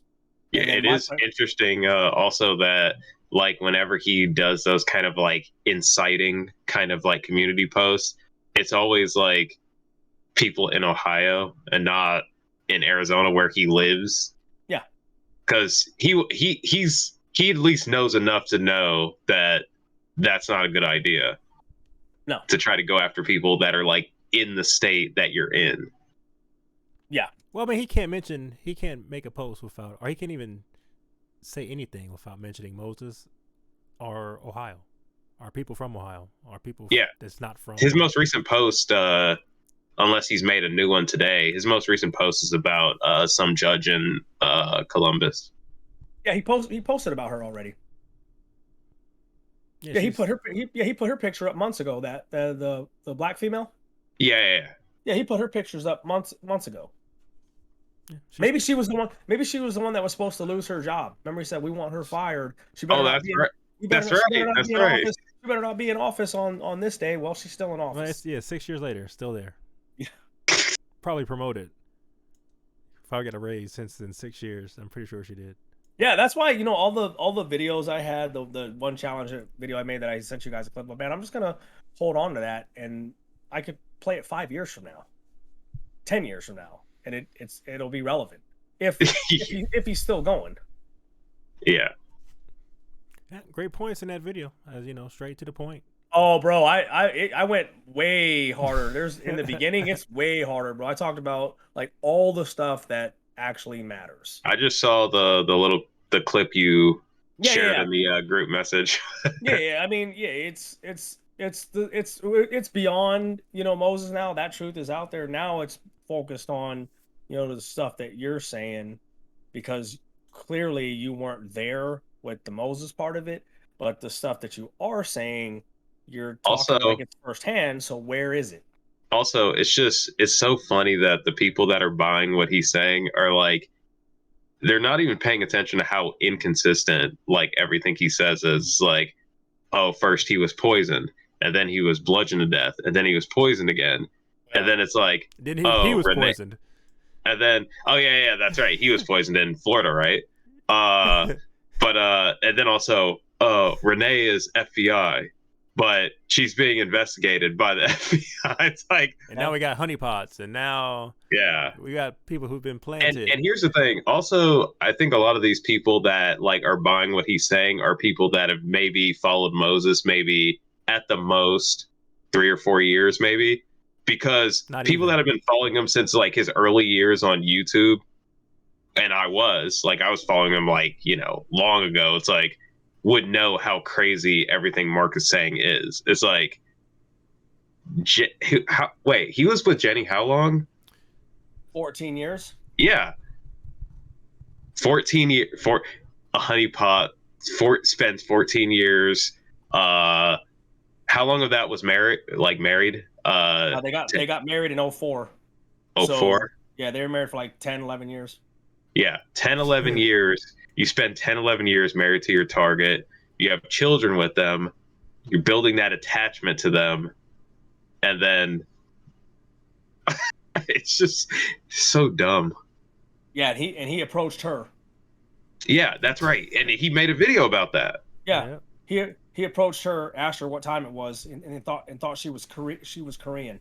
Yeah, and then when he realized she wasn't Korean, switched to Chinese, and and that's all explained in like a video he made. I don't remember when he made that video, but it was like, he's an idiot. He acts like me and Marcel weren't there.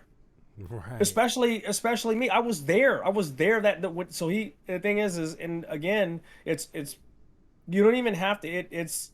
It only matters to the people that were in the circle. When he's talking about he stayed up all night playing video games, he's talking about me because we were playing Third Strike that night. And Because that's like, him and Ron were going to the library down there by Grant Medical Center the next day. Oh yeah, that's the main library. Yeah, and that's yeah. like, and that's like when you first like when Renee first uploaded a video of you, Yeah. you know, talking about Moses' death, and you had all these people like, "Who's this guy? I don't even know who this is," saying he's like one of Moses' close friends, and it's like those of us who have followed Moses from the very beginning have seen you in videos. Yeah, and the thing is that doesn't even that in the grand scheme of things. What did you do, Mama? All right. In the grand scheme of things, that doesn't even matter. I'm just trying to tell you guys the truth. Yeah, And I specifically said that we're not going to say anything until we have everything. I said, I specifically said, when we get all the information, I said, me and his, and I didn't say just me, I said, me and his closest friends will come out and we'll talk about, you know, what really happened. Right. And I said, we'll share like memories of his life. But this was what, when did we put that video out? I forgot. It was in March. It was early. Yeah, it was like the I hadn't last even, week of I hadn't, March. yeah, I hadn't even talked to Marcel yet. No. And what's crazy is when I was trying to get a hold of Marcel, he didn't know it at the time, but I was trying to get a hold of Marcel weeks and months before that because this monitor back here that I have, he loaned it to me back in like 2018. I was like, yo, I've been had this monitor for like a year. I wonder if he wants it back. And you know, Marcel was in a different place, but you know, we hashed all that out, and then he realized like, oh, because it was crazy. Like he had that many people fooled. Yeah, deceived. Like literally, It's people trying to give him the it's benefit of the doubt. and it's crazy because you know I'm not. Everyone knew, especially Marcel, right? Because he lived it with us. They knew I didn't do the languages. We were fighting game enthusiasts. yeah. That's That's how that's how first we clicked, the bro. first time I saw you was in those seasons beatings Yeah, videos. bro. Yeah, You know what's crazy? So me and Marcel were talking about it. When I met Marcel, we're over on, I want to say it's like what is it, Marcel? Like 10th, 11th, and Summit at Tony's house. Yeah. He comes over. He comes over with Moses and Kenji. Was real close to Marcel back in the day. Marcel was like 15 years old, and they had met Moses on Tekken Zaibatsu, and they were playing Tekken together because that was one of Moses' other games. And I found out Marcel plays, you know, Street Fighter and Marvel, and those are the games that I'm playing. Yeah. Those are games I'm playing. So me and Marcel, we click, we play, and there's a tournament coming up, and I take Marcel to Chicago with me. And Moses was supposed to go, but he had just met Jenny. So we go to Chicago, and you know that's how me and you know Marcel click. But you know, I got videos and I just showed Marcel Yeah. a video because I had a really high tech camera back then, Hell first yeah. time, That's Sony. and yeah, and I took mad videos back then, and I don't post videos. I don't have a YouTube channel like that, so I just held them. And you know, when me and Marcel started talking, and all this time that we've been kicking it over 20 years, I never showed him that video. And I said, look at this video I got, and I showed him the video when he was 15 when we went to Chicago, right? So it's just like how you're saying that, you know, nope, they didn't know when I came on there with Marcel. That's why I said, oh, that's why I specifically said, oh, I bet you didn't know I knew this dude too for 20 years. Because when I came out, they were specifically saying, "Oh yeah, well, where's Marcel? That's his real best friend. How come you ain't saying nothing about Marcel?" Okay, well, we'll get to Marcel later. And I mentioned it. It's like I know Marcel too. We'll get to him later. But let this, you know what I'm saying, let some time go by because you know we don't even have his death certificate yet. yeah, So we did it the right way. We let the information come out, right? And we sorted it all together and we connected all the dots and said, okay, well, here's what happened. Not any of that speculation because I didn't hear, you know, I heard about it from a dude in New York that was close to him. That's what part of the gaming community. And then I hit up Yum, and then you know I was trying to reach you know Marcel, and I hit up all the people that I knew were close. I'm like, yo, what's going on? And you know I put two and two together after I talked to everybody, and you know I reached out to Mark. I reached out to Mark on the 8th, and he was talking to me, and we were cool. And then next thing you know, it's because I came out and said that in my video, now you're gonna sue me? Tell me what you know. Yeah, it went from You know what I'm having a saying? normal Like if you conversation if to you, threaten being sued. if it was, and the thing is it was crazy. I just had this conversation with my boy about, the vaccines, and that's a whole nother topic. But the point is, bro, you say your side, I'll say my side. We can talk like men, right? And then we can put it out there. And I don't gotta attack you, and you don't gotta attack me. And then we'll just let the people decide, who has what evidence to support what they're saying, and that's it. Nobody has to be attacked, and nobody has to have stories made up about them. You know what I'm saying? But if that's your defense mechanism, then people are going to see who you really are, and that's pretty much what it's come to. And And that's the other thing is like the list of people involved just keeps getting bigger. oh yeah, In his case, it's just like first it was like this kind of like vague, like not very defined, like people, feds or whoever, and then uh Jenny probably, and then family members start speaking out against them, and it's like, oh, they were involved too. It's like your mom speaks out about what you're doing, oh, she was involved too, and it's just like, when does it end? well, I don't know if you saw. I went back and forth with a guy on, I want to say it was YouTube, but it got to the point where like he just flat out admitted that people want to be entertained, whether it's true or false. And and he's true, he's right, you can't control what people say on there. But I think I mentioned that people don't want the story to end, because if you listen to the first live stream, there's nothing else to talk about after that, other than like what should have happened, right? Yeah, He should have took his medication. You know what I'm saying? He should have made peace with Marcel. He should have made peace with Mark. Whatever. We could talk about that all day long. But after that, after you hash all that out, then what else you got to talk about? Because now you don't have no conspiracy theory to write on. You have yeah, the goalpost. You know what I'm saying? Has been, we've reached it. So I think with some people, and then the other part of this is maybe true too, is, and we all discussed this, is that there was a lot of voices for him in the beginning, and a lot of them voices are now silenced, and they're Yeah. not saying anything. oh So yeah, there so I yeah, so remember. the other piece of this is that those people, sometimes you just have to you're just all in. Like you can't come out and say, oh, I was wrong. And Yeah, and some people have came over to Marcel's channel, and then some over to the channel that I created, and it said he had me fooled, he had me deceived. But those weren't the people that were talking big noise in the beginning. They yeah, were there were just listening. people. They were There just was that. listening to his side. There's that one dude. What was his name? Sonny La or Lay Sonny Lay. I don't remember how his like. Yeah. I remember. Yeah. He created that huge like blow up on one of Marcel's videos. So, like, you're just speculating. It's like, Yeah. and there was like a long like back and forth, and that ended up being like 60 replies and whatnot. And then I just kind of like, and I wasn't even like, I was just doing it like jokingly, like, I waited like 5 6 months, and there had been no post underneath that, no comment underneath that thread, and I was just like, huh, 5 or 6 months has passed. What is Mark producing that time? And that dude, he either blocked me or he just deleted the whole thread, because then it just disappeared. Yeah, I mean that's a hard pill to swallow for a lot of people. Like if you're sitting there, bro, and you're sitting there going hard for somebody, right? And like you believe everything they're saying, and you believe what you're saying, and you hold a lot of validity to your opinions, and then you come out and find out you were dead wrong. Like you look really really bad. Like Yeah. and So especially if so people can identify you. yeah.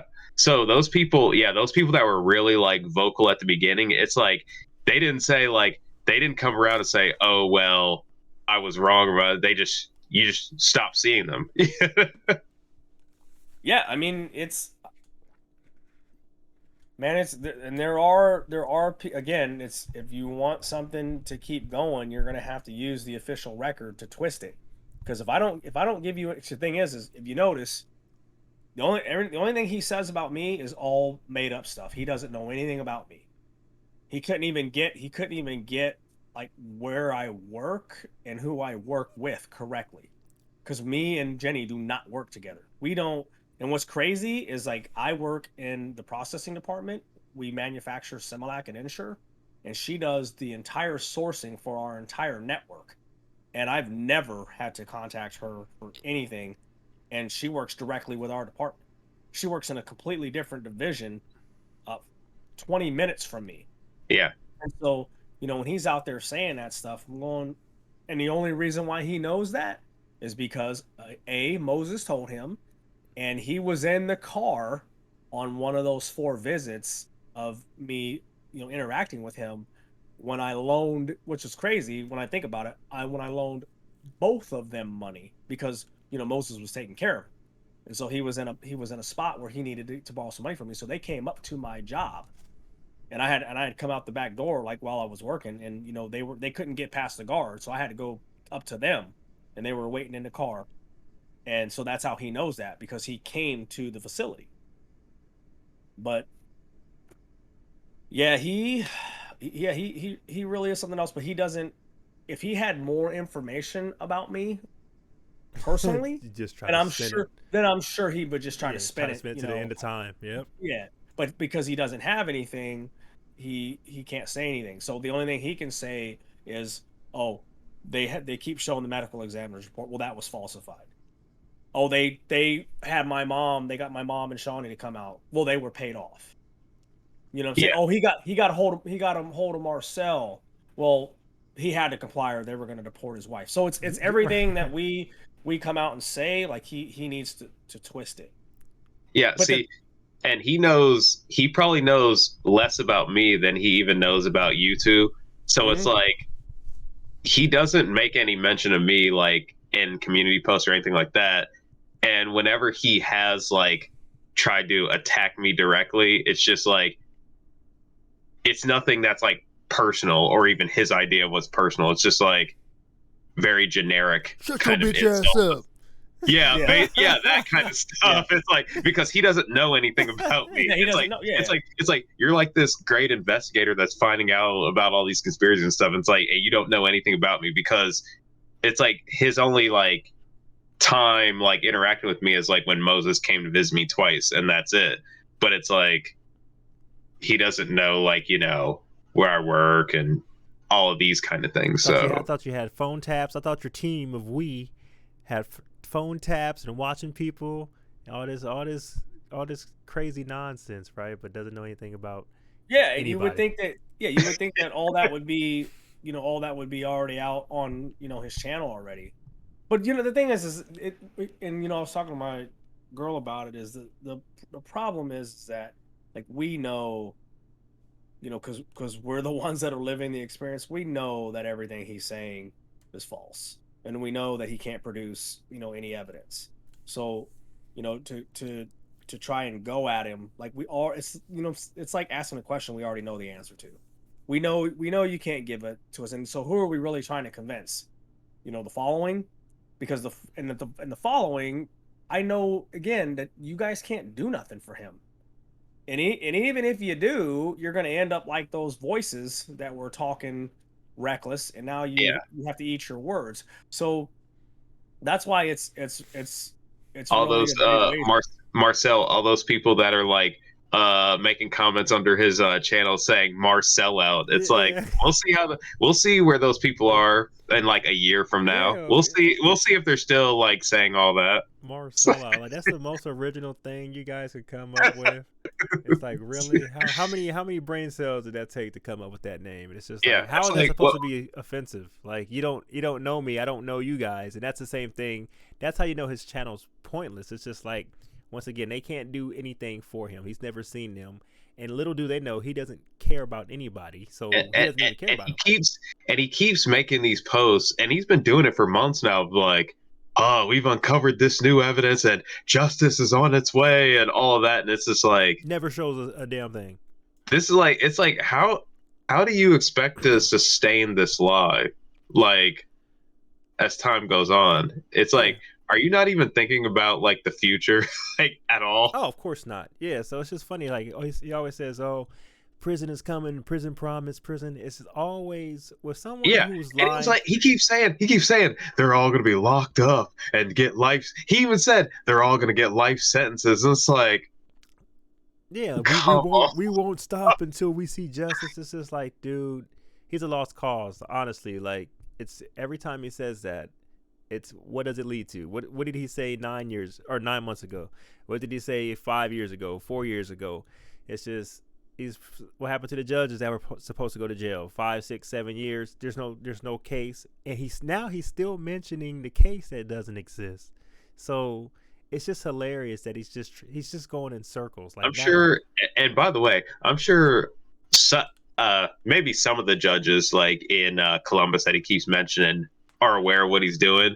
But I'm sure there's also some that like have no clue and don't care. It's like they're just going about their lives doing, whatever they're doing. It's like Yeah. not a He's care in not. the world. Yeah, he's not worth the time. And that's why, and what's crazy is when me and Renee were talking and I was telling her that, you could seriously file like a huge defamation lawsuit against him because of Yeah. the things that he's saying. And she knew he doesn't have anything and he owes the government, all this money that How much you mentioned it before? How much does he owe? it's like 100,000 plus. Now, just imagine if all of those, prosecutors, judges in Columbus got together with Renee Us, and Jenny, yeah, us, and we filed a us, big lawsuit against him. We his couldn't get own nothing. mom. Yeah, but the thing is, you can't get nothing from him. It's not Yeah. worth. It's not worth the time. Well, it would only be worth, the only thing it would be worth is just the fact that he would be exposed under law as a liar and a fraud. That's it. Yeah, but That's all you yeah, For the yeah, third time. but again, yes. but again, though, we already know that. You know what I'm Right. saying? I don't need a judge to tell me that. I already know. We already know. Well, some people don't know that. I mean, Yeah. on one of his most recent posts, there was somebody who commented underneath asking him, I want to know as much law as you do. Where should I start? And I'm like, Yeah. The thing is they want to believe, man. They want to believe and they want to support. Like it's really hard to say that your hero's a fraud when you've been supporting them so long. You know what I'm saying? That's tough, and that's why I said that some of the people that came over, they weren't those big voices in the beginning, but the ones that were holding him up there on that high horse, like they're all in. You know what's funny? Yeah. They have to go with it. It was funny. I actually got a comment that YouTube automatically filters and deletes, but like it's funny. It didn't go through to the page, but someone said, "Oh, Lao Shu was murdered. 5,500 was murdered. He was harassed by the police on many occasions. He even started a second channel to document it all. It's all cover-ups. Crazy how the masses are influenced to believe false narratives when the truth is in plain sight." That's true, but not for the reason he thinks it's true. Right. And it's just like I was literally going to tag you in it so you can reply to it, because I haven't seen a reply, like a negative reply on the channel for a very long time, even filter ones. Like I don't even see the filter ones. Wait, where was that comment at? Because I'm it was on the video where an announcement from Marcel, but it's not on the actual page though. It got filtered. I think I would have to approve it in order for it to go through. But then, like, the same account left another comment saying, "Bro, examiner reports and death certificates are always faked or wrong, especially when law enforcement is involved. For a fact." So, I mean, these are the type of people that watch that channel. It's just like, the guy has shown you nothing in 1 year, and he has not talked to the person who he's trying to scam you over in 1 year. Like that. and that's another thing, is because when you, if I'm not mistaken, putting false information on like a death certificate is like a serious crime. Like, Oh, hell yeah. Yeah, I don't know. It's a felony. I don't know. It's a class 1 felony. So he's also failed to produce any evidence of like a lawsuit against uh, the medical examiner, the coroner. Now, you know why? Because Yeah, originally he had said, "Oh, the coroner's findings were in alignment with yeah, that's right. yeah." See, That's Yeah, the medical examiner confirmed Mark's suspicion yep, of foul play. yep. And then what happened a week later after he confirmed that natural Yeah, causes? yeah, Oh, the the medical medical examiner was examiner in said, on it. well, they asked him. They asked him. He said, "We're awaiting the findings." And then when he found out after I went up to Akron, and because I had told them the day after, when I when we got the official results before the death certificate was sent back, the amended one. When he found out about it, that's when he went on there and said, "Let's be suspicious if they all of a sudden come back and say the death was this or that." And he said, "When we all know that shit takes like 6 months." I'm like, "No, it don't, bro. It takes 2 days. Yeah, It takes it's 2 days. They Right. know, they know within the first 6 hours of how you died." And yeah. so we The only talked to time, we talked to the medical examiner the only after the fact. time, the only time it takes months back to get like an official cause of death is when you have like cities like Los Angeles, for instance, where it's such a big city and they have so many deaths per day that it's like they can't get to you immediately, so they put the body in a freezer, and then so that it doesn't decompose, so they can still, like, when they get to Yeah. it, figure out what happened. Right, And but even that, I'm talking about once they start the autopsy, Yeah, they yeah, know within 6 hours. yeah, So, but the thing is before all that happened, that month that I went up there, and I'm sitting there talking to his mom. She had this binder on her coffee table, and I opened it, and it had all the newspaper clippings of him, up in Akron, and the first thing that was in that binder was a little Ziploc bag, and in that Ziploc bag there was a few pieces of Moses's hair. I don't know if they were from his chin, or I don't know if they were from his head. He was bald, so I'm assuming it was from facial hair. And as soon as I saw that in there, I looked over at Shawnee. I said, "Let me tell you what he's getting ready to do." But the thing is, I told her, I said, even when he tries to do that months down the road, what he fails to realize is that Moses died in Arizona. The hair is in Akron, so it could be tampered with. So it's you just tamper with evidence. So that's I get it. I know what he's trying to do. And then he actually brought it up. So we were predicting like what he was going to do even before Moses' funeral. not even by the books. It's just Yeah. insane. It's just flow chart below So flow chart. It's yeah. just So yeah. What's crazy is, how come if you knew about this back in 2017? Because remember, only him and Moses knew why he made Moses grow out the beard, right? So if you already knew their plans, how come Moses never talked about it? Like, I'm growing this beard out like my brother because I know eventually they're going to try and poison me. So you guys all, ain't that something you would tell your following, especially on the Deception Stoppers channel? That was never mentioned. And then the fact that it's there during his service, it,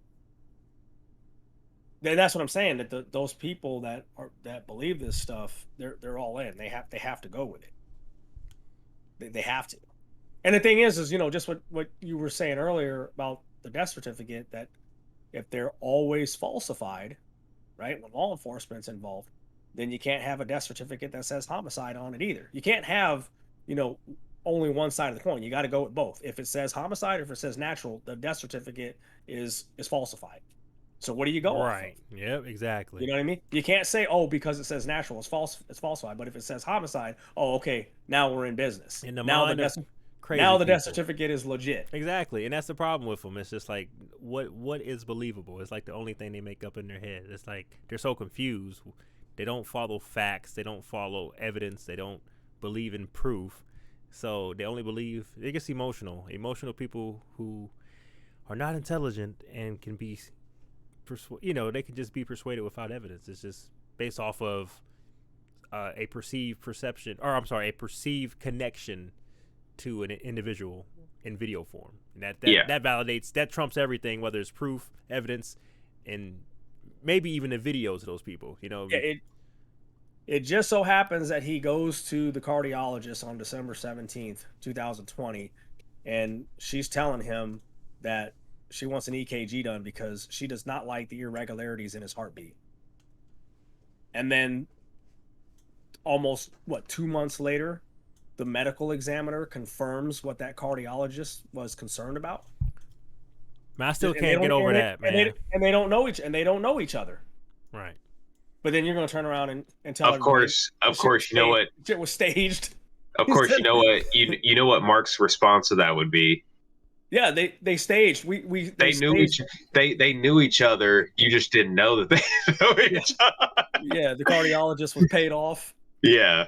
But then at the same time, he was gonna sue for recording the hospital visit. Well, what do you mean it was staged? Of course we want to record it.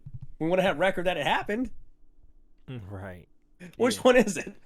Which one is it? Is it was staged, right? But then you're mad because it got recorded. Yeah, like the same. So here's the thing: if we don't have it recorded, then you can't say it was staged because you never see it. Exactly. That's how dumb he is. The thing that's been funny about this whole thing is like the only thing that's been consistent in Mark's story is that it's inconsistent. Yeah. Yeah, he's consistent at being inconsistent. Yeah.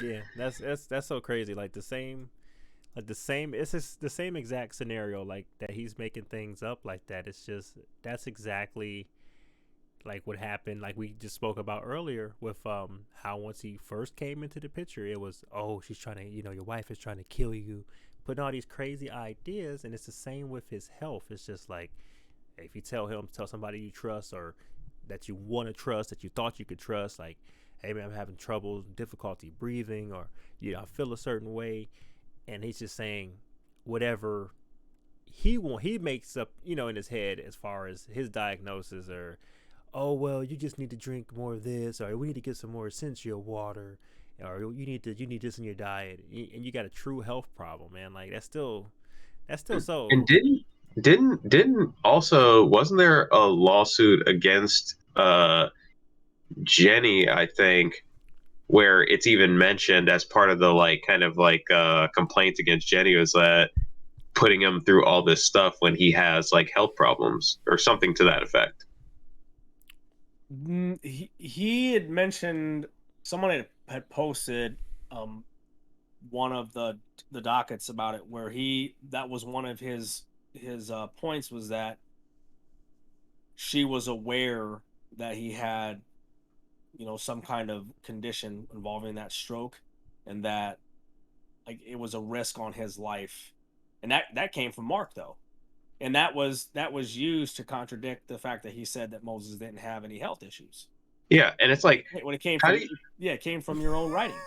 And how do the people that say, oh, he was in really good health, it's like, were you not following back when he actually made a video about the fact that he had a stroke during he was at a video game tournament, right? Yeah. He was in North Carolina. Yeah. Yeah, the problem is they're not educated on strokes, right? And it's like it was a ischemic stroke, and they downplayed the stroke, right? But the problem is that they just looked at it from, again, everything on YouTube.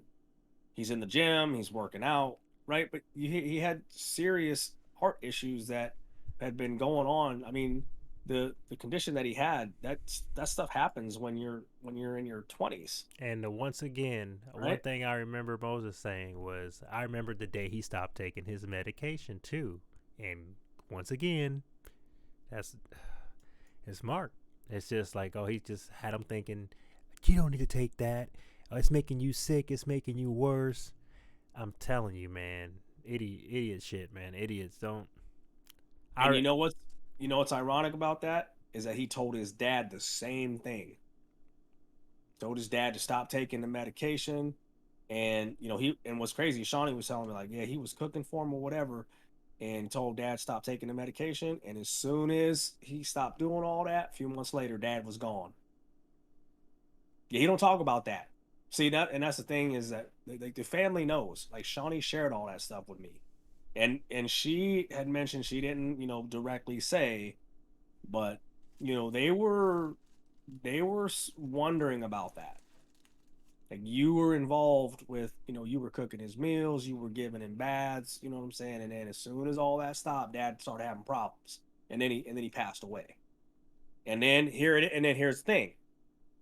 Moses goes to Arizona. They did not like it. They were against it. They didn't want him going over there to Arizona. Here it is, Mark's cooking for him and all that stuff. And then Moses starts having problems. And then 9 months later, Moses is gone. So your track record does not look good. Right. You out here cooking. You're out here cooking for these people, and then within a year later, they're gone. So and we could. And the thing is there's evidence to support that you were in these people's lives, and they started having health problems, bro, and then they're gone. So, but we ain't out here saying, you had something to do with it, like it was your plan, and you were hired by the government. We ain't saying that, but the true evidence supports that you had a hand in that, whether it was intentional or not. It happened. Now, obviously, the death certificates and the autopsy, contradict that, but we're not out here pushing that narrative because that's not the truth. But we could. With proof. We could say that. with actual proof. With actual proof. We could say that, the death certificate's wrong. Here's what Marky was really doing. And that raises another important thing. The people that are buying into everything Mark is saying, that he's, this lawyer, that's a joke. And, he's an expert on health and fitness and all that stuff. It's not one of them is thinking okay, show us some of your success stories in either of these domains, legal cases you've won, notable people that you've, trained and won some competition or something like that. It's all front. Exactly. Yeah, and that's the thing. If he had that record, he would show it. He would show, oh, here's a case that I took where they were trying to do this. They got exposed. They were indicted. They got sent to prison. Or here's a case that we won, and they tried to settle. We didn't settle. We took them to trial, and the jury, ruled in our favor. That's how you know he's a scammer. That's his focus. His focus is not any achievements, any progress at all. It's just it's all hatred. It's all a circle. It's just a ring, an endless loop of nonsense. And no one, like you said, it's a constituents. It's just of the channel of that group. I wish I could remember where the comment was, but somebody even posted brought up one of his lawsuits.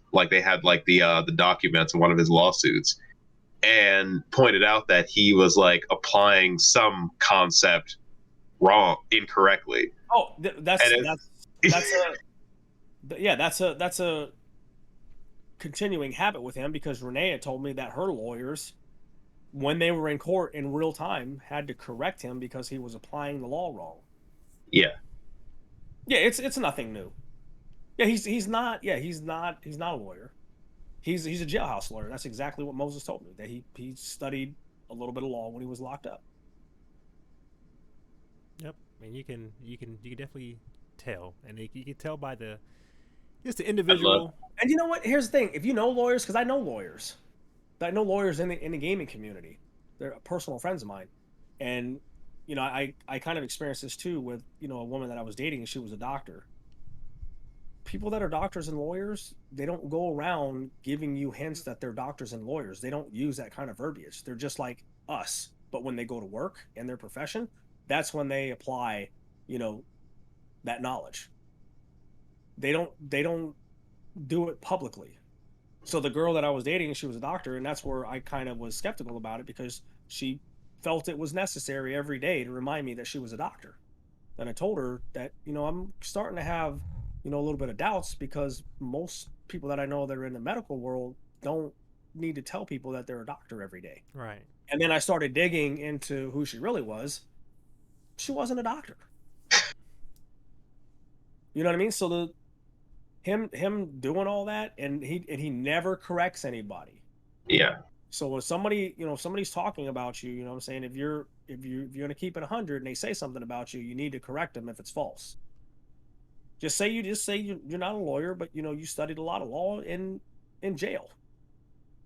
You know what I'm saying? And you think you know what this means, but you really don't. That goes back to But he's not humble enough for that. see, and Moses, and see, that's why, like you were saying earlier, Brian, about Moses. It's just like having that type of person around to who's deceiving and who's not never honest and who takes advantage and is greedy. That's not the type of person that Moses could ever be around, because even with me and computers, it's just like computers are so, you gotta know your limits. And it's like, if you're not an honest individual, like if he says he needs something, it's just like, if you're unable to provide it, you have to be, honest enough to say, I can't do this, but I know somebody that who's qualified. Someone like Mark, he thinks he knows everything, and he can get you in a lot of, especially legal trouble, if you operate your own business. If you're not a professional and you do something, especially if you got like agreements and stuff. We deal with this stuff every single day. But if you have commitments to keep, and standards you have to adhere to, not being validated and not being licensed and not being a true professional, that's, first off, that's fraud. But you'll be liable for whatever happens to said customers or clients, and that's how you get in trouble legally. So like with someone like, for instance, like in Mark's case, if you're telling people to stop taking medication, they pass, you get sued, you go to jail, or you lose a lot of money, you go to jail because of your advice. And that's why he always tries to say, oh, constitutional rights, or this is not legal advice. And he doesn't give legal advice because, first off, he's not a professional. He's not a license. He doesn't have licenses. And if he were to give legal advice and someone made a mistake, once again, it could come back to him. Just like in that post, I believe you you put in the chat, where I think someone was asking, like, oh, I'm going through this, and how can I pursue it? And he just said, oh yeah, just pursue it as long as possible. My advice is just, just don't give up and keep fighting till the end. Yeah. It's just like, you're not, Yeah, even when people advice. Even when people are on his side and have asked him for legal advice, like, his answers just show that he doesn't know what he's talking about. Exactly. So, and imagine someone like that being around, like, let's say your brother or family member, and they trusted you, and that's kind of that's why, it, you have to be a trustworthy individual. Man, I'm proud I don't do that to anybody I know, but I'm proud that, like, when Moses needed help with certain things and he put his trust in me, especially if he tried to offer me money or something, I'd never do anything beyond what I was capable of, or do him wrong, or overcharge him, or even charge him at all in some cases. I've never done that to anybody. So that's just one thing that a person like a greedy person or a person like Mark is incapable of doing ever. They can't. That's why they don't have opportunities like I have and stuff like that. So, I mean, it balances out, but you gotta be a true professional, or you won't last long in your given field. Yeah. Yeah, and he's not a professional at anything. He's not licensed in anything. He doesn't have a job. He doesn't do anything that's of value. And you can just tell by how he behaves on the on YouTube. So I'm like, you can't even provide any degree of value. He doesn't. That's another thing that's amazing, is like, you have all these people that are like buying into what he's saying and believing he's like this expert on law. It's like, he conducts himself on social media like no lawyer like ever would. Exactly. And they don't even like take that into consideration. They just like, and I think most of those accounts are fake, or people are just. I have noticed that, like, maybe this is my linguistics background, but I do pay attention really closely, like almost kind of like unconsciously, to like people's writing styles and like the way they word sentences and stuff. And I have noticed that, like, both people that have like posted supportive things on his channel and people that have posted critical things on like your channel, it's like they have consistency. Like, there's consistencies in like certain, phrasings of things and so like, I think this is all Mark just on different accounts. Yeah, because he's a loser like that. He'll just sit around and make hundreds of different accounts and talk to himself and try to generate.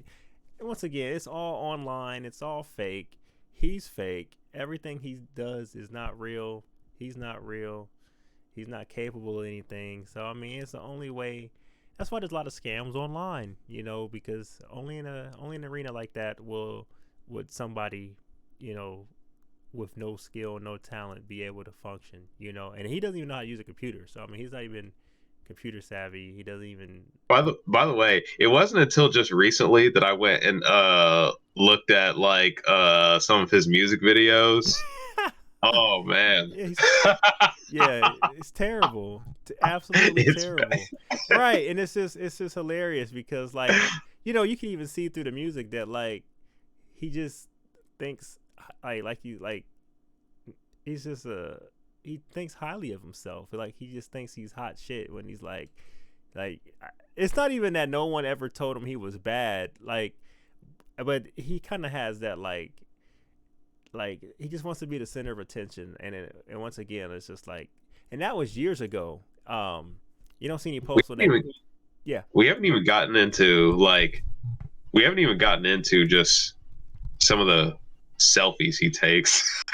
right. Yeah, oh my god, like it's like all cringe. Like he just thinks he's like somebody, man. Like it's just a literal, like a true absolute nobody.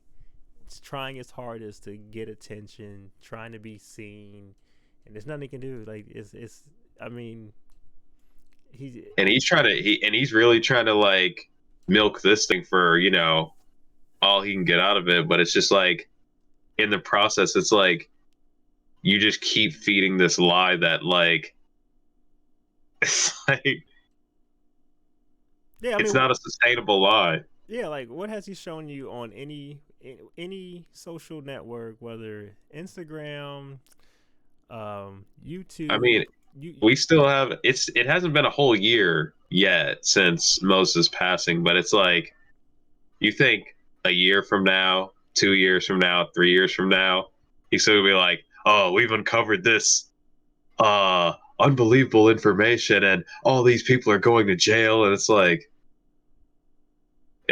you don't even have it's like you don't even have an exit strategy for the lie the lie you keep building up. Of course not, and it's just he has nothing to do, and once again, it's all YouTube is free, his social media is free. Once again, he's just trying to put on for people he doesn't know, he has no connection to, or maybe he just is trying to follow this social media scam formula of just trying to get popular through fake means and trying to utilize whatever following you can get and trying to take your money and then do like a pump and dump. But I mean, he's been on YouTube for probably longer than Moses, I think, like around the same time maybe, and no results there because he got locked up. I don't even think he has the password to that account. I think he does. The Flash 5 account or whatever. Yeah. Dude, yeah, it was just very recently that I actually like went to that account and like played the like 2 or 3 music videos, and it's like, oh, this is so bad. I'm like, my first beat is better than anything he'll ever make, like literally. First of all, he's offbeat a lot. Yeah, and he thinks he's good. That's like, I actually sent him a email. I think I showed you that email, right? Where like I sent maybe him, like, I was maybe. like, dude, basically saying he sucks in like the nicest way possible. Like, okay, you don't understand music. I was like, hey, you should try rapping to like a little beat like this, do a little scratch track together, and just he responded with like a fucking like 2-page response. I'm like, dude, I put that shit together in like 10 seconds, dude. It's like, it's not even.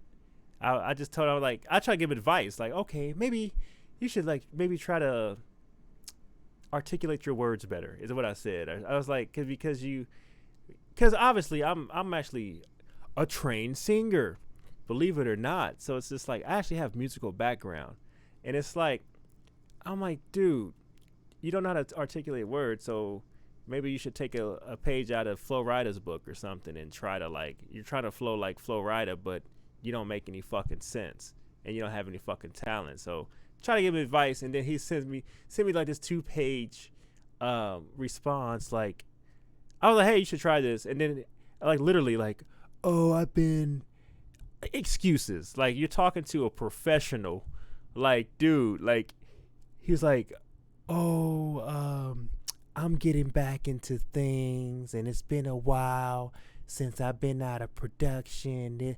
I'm like, dude. If that's true, why would you record a music video when you're not prepared to give like your most polished Yeah, like your performance. It's supposed to be like one of yeah, your best examples of your, like of your work, of your efforts. You know what I mean? But I mean, I don't know. It's literally it's a good laugh, but it's just like the only time I did hear of him from Moses was actually about this is years ago. I think that was around that time when he was like, yeah, my brother makes music. I was like, no, anyway, I just knew something just told me. I'm like, nah, he sucks. Like I just knew. I'm like, nah, I'm pretty positive he's garbage. And once again, he tried to put together a music video and just garbage, man. Like it's terrible, man. It's sad. All no matter how you look at it, it's just like the dude's a waste, man. Might work in a foreign country, maybe. I don't know. Maybe 30 years ago, maybe. Yeah, he never had an ending in mind. He wanted to drag the story as long as people would listen to it and get as much money as possible from it, because with everything that he says, it's impossible to get everybody and have an ending, because yeah, no one's ever going to admit to that. You know what I'm saying? So his cover would be just to get as money as he could, as much money as he can, and then once the story or the trail runs cold, it's just what it is, because there are legitimately cold cases, and that's all it'll ever be. So now it's a and you I can kind of sense like why Moses would feel sorry for him, because it's he really is that sad. Like people that really have logic and reasoning can listen to what he says without even really knowing the story, knowing the truth and the story, and know that there's something wrong with this guy. And yeah, there are people in the in the following in the comments that realize that, and they're just their entertainment now is just trolling him. But it's because they don't have any kind of personal connection to him, which for us would be Moses and his remaining family.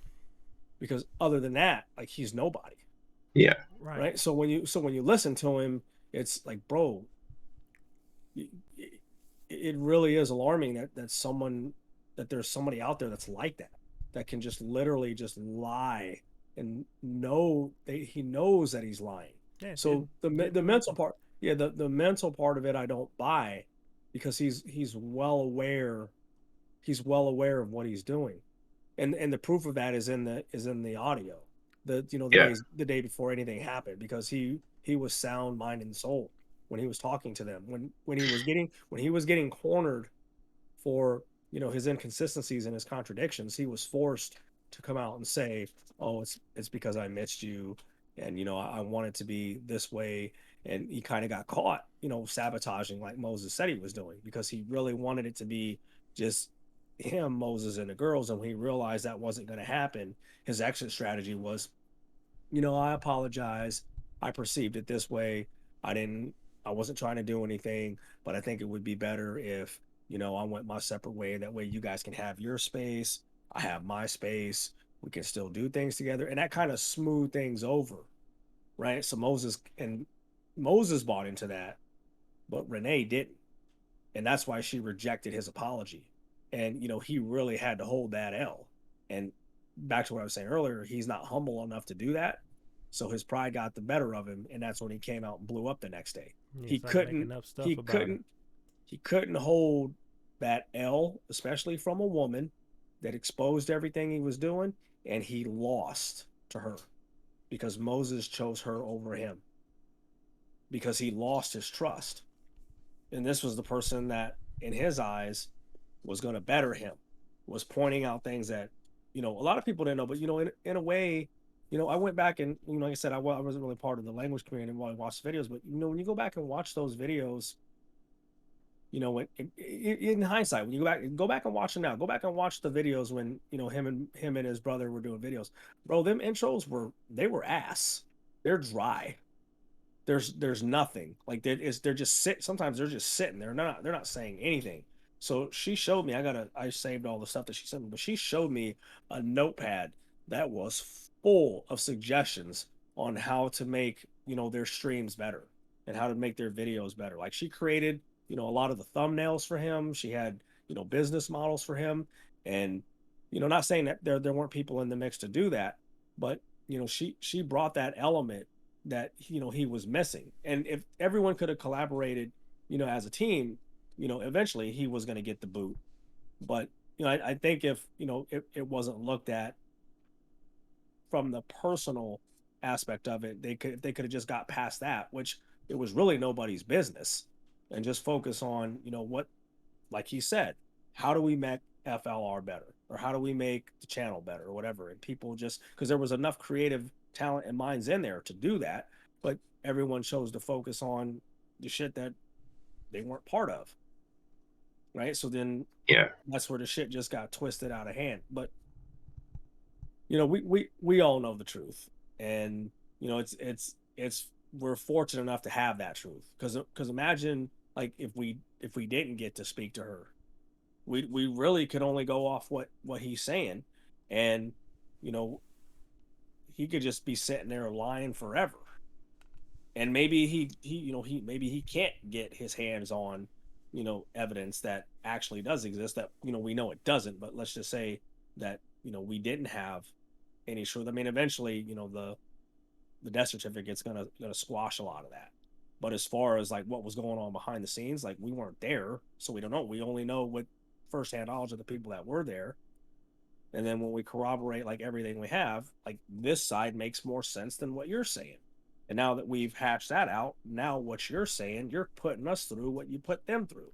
Yep. And then even when we got up together, it's just like, that's how it was when we first talked. It's just like, well, let's put everything that we know out there together, and then take whatever, combine our sources and figure this shit out. And it took all but 2 hours, Yeah. a few moments to, like, hey, he said what? He said what? And then she told you what? It's like it was the same thing on both sides, because he knew things, because we both have history with, obviously with Moses, so we know the absolute truths. Like, okay, that adds up, because we know, what I mean? We would know true from fiction in certain situations, because we know Moses. We know, like, okay, that's absolutely true.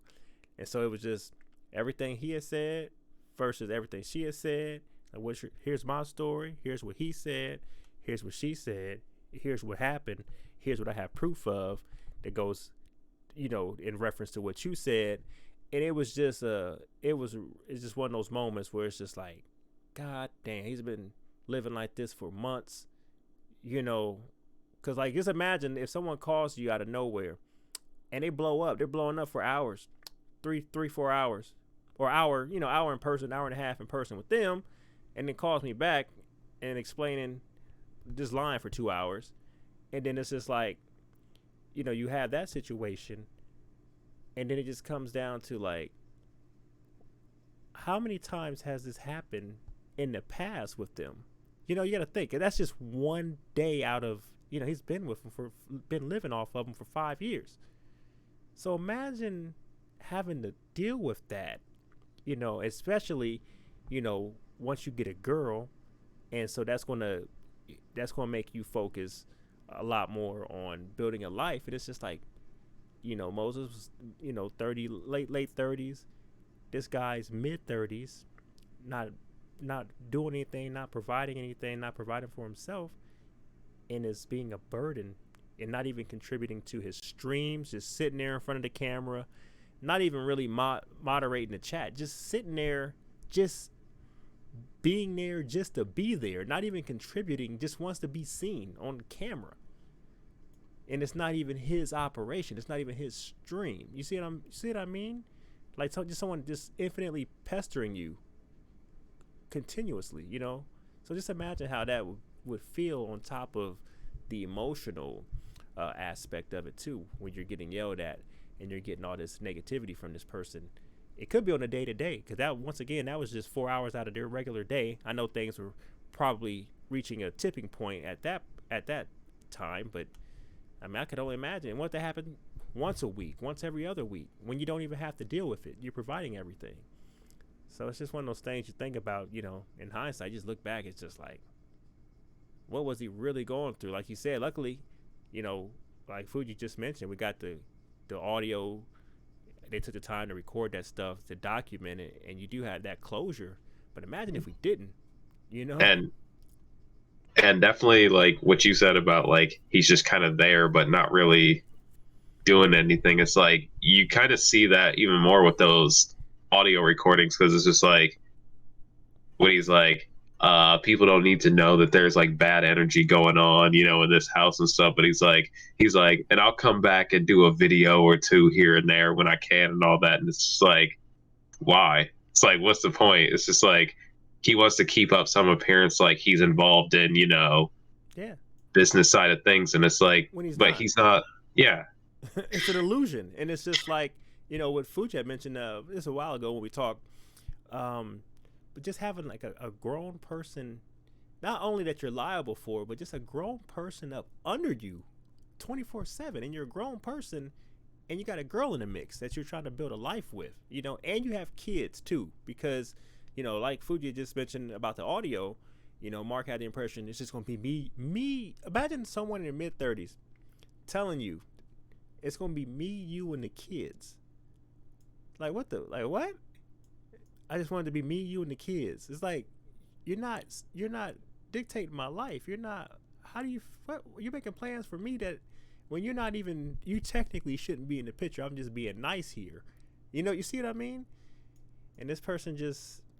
I mean, it's just crazy. It's bro. Bottom line, any real man, and you don't even got to be 35. You know, he's 35 at the time, right?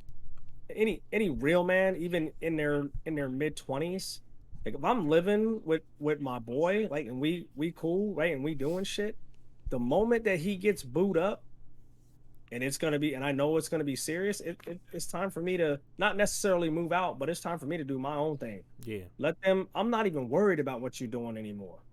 And then, you know, when you want to go your separate ways, I'm not gonna try and stop that. But the thing with Mark is, like, he has nothing else going for him. It's like he had nothing else going for him, so it's like he had to stay like latched on to Moses. Of course. But I don't. Yeah, but he had his boyfriend though. He had stuff going on. It was just the fact is like you didn't have you were gonna lose the income you had, which was coming from Moses, because when he told him that, you know, I didn't want you to feel uncomfortable, that's why I came and asked you before you ran out of money. Do you need any money? Because I keep track of how much money I'm giving you. Like, if you're making your own money, right, you're not getting money from your brother. And you didn't correct him either. You didn't say, oh, no, I make my own money. You were giving me money for my services, because Moses flat out told him that it didn't make no sense for me to give somebody money and be ignoring them. So, and you weren't doing anything to help me generate any income.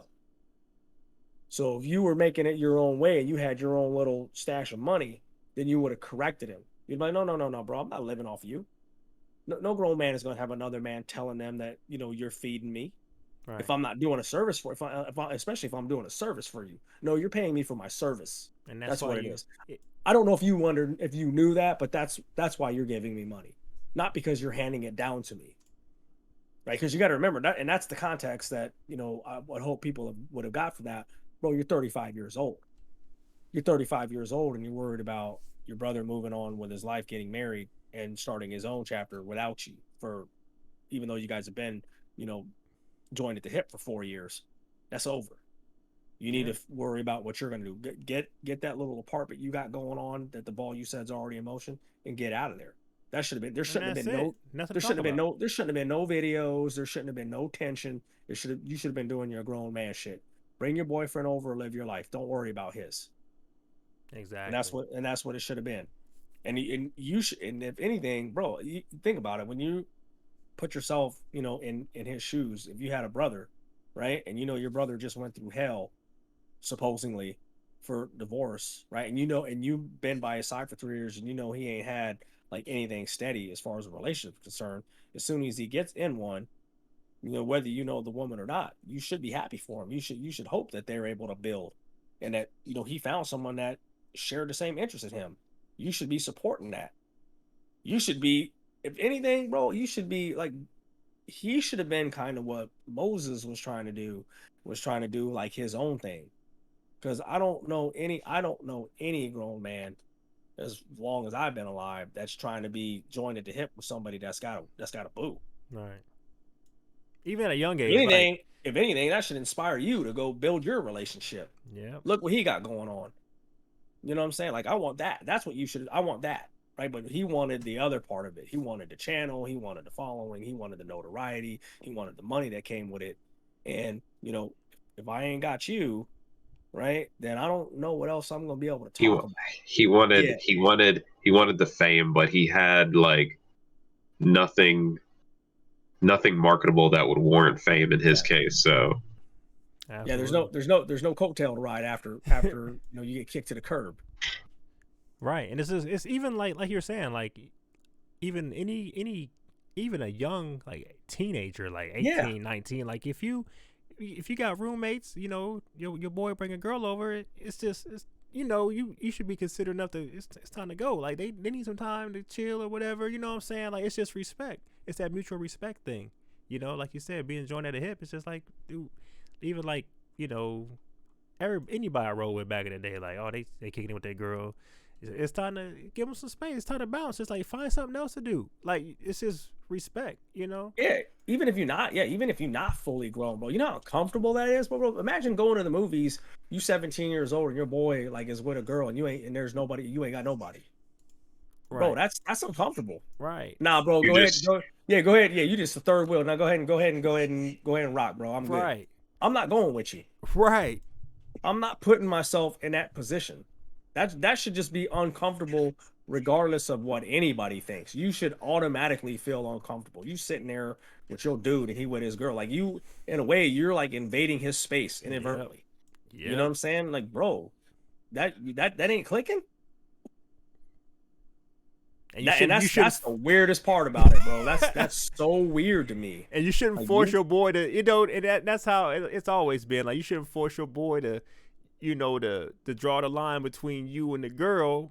Then that's why you yep, just respectfully just say, you know what, just y'all just so chill, holler at me when you get back, or yep, whenever y'all get done kicking it. It's just, that's common sense, but apparently people, they don't know how to operate. yep. Do your thing, man. When you want to kick it, you know how to find me. Right. And that's why I wasn't even mad, when Moses started doing his own thing. It's just like, oh, he, once again, we know who he is, but it's just like, oh, it's just, he got to do girl. We know what it is. He's like, give him that space. So all you can do, you know what I'm saying? Like, nobody mad at him or anything. Just let him do his thing. He'll come back around if we're And you know not. what's crazy is, as close as I was to him, when he was posting pictures, and she was starting to come up in a lot of his posts, I never even asked him about her. Yeah. He told me later. I never even said, "Yo, who's that? Who's Shorty?" Yeah. You know what I'm saying? Because I knew, like I said, he had an Asian fetish. And bro, and even that little part of me was thinking, like, man, who's this chick that's trying to get up in my boy's life? I ain't even I trusted his judgment that he would figure it out. He's gonna figure it out. And he told me, I kind of got the impression, oh, he's probably just talking to her or whatever, and I didn't know, if they were serious or what was going on. And then, eventually he told me, like, yeah, I met this chick or whatever, and she does languages. And I said, "Is that Shorty that's in the pictures with you?" He's like, "Yeah." I never even asked her, like, "Yo, who's this chick?" I ain't not one time. I didn't, but he when he disappeared for that month, Yeah. you know, I was, I think I could play the damn message. He was just sitting there laughing, like, yeah, we was just, I was like, man, you ain't gotta explain shit, man. I know what it is. Like, you know, you found something, you know, you just needed a break. I know what you need. Like, dude, you just came out of a divorce. I'm just thinking from the case, you know, from the case aspect. Like, you know, you went through a rough situation, you finally got that, and then you found something new. I know what it is, but I was just like, you know, like, but then that's for the whole, like, you guys weren't doing nothing for a month or something. I'm like, what? Like, y'all disappeared. Like, now I didn't even talk about the girl. I didn't say nothing about her. I didn't mention nothing about, you know, even when he came back laughing to me in that message, I just like, you know, let's get back to work. Let's do it. Let's you know, and I thought that's why I just thought that was funny on so many levels. I'm like, what that? Nobody was working. I'm like, you gotta bounce. I didn't say nothing about you bouncing. I didn't say, man, you bounced on us. Where you been at? I just didn't make it an issue. I was just like, man, I know what it is, man. You bounced on everybody when you was in Korea, like, for 3 months, like, and I had to move you out of your apartment. So it's just like, I wasn't even tripping off that, you know. So it's just that respect thing, man. I never, you know, and, you know, going back to what you were saying about you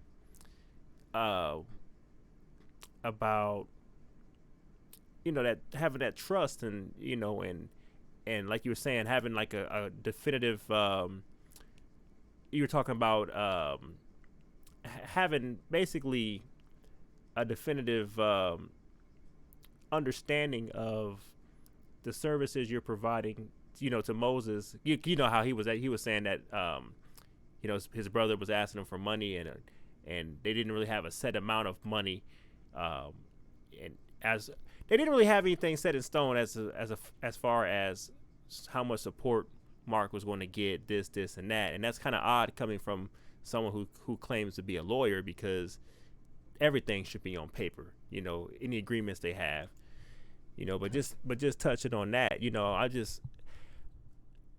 you know, it's end of it all, like, I'm proud to say that I've never, you know, I never had any issue as far as that, like, taking advantage of him, because you just know, man, it's just one of those situations where, like, man, if you don't have everything clear, defined, and, you know, written up. Luckily I had something, you know, he told me to write something up. I made it look like something, you know, although it was basically, like I said, it looked like something, but it was just a free rate.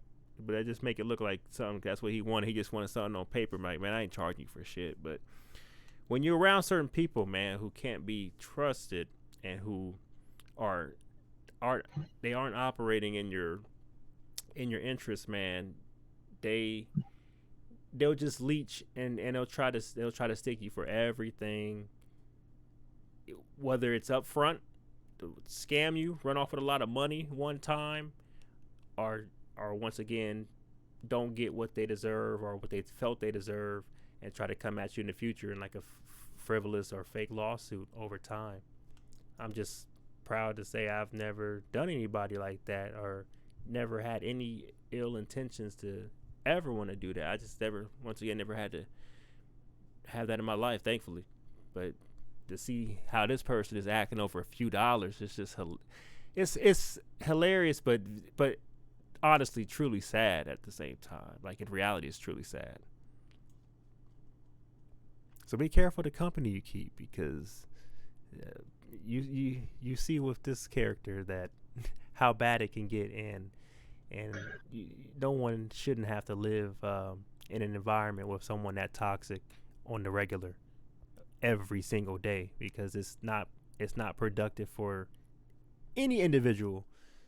You know, it's not progressive. It's going to bring you down. It's going to limit your capabilities. So just always keep that in mind, man.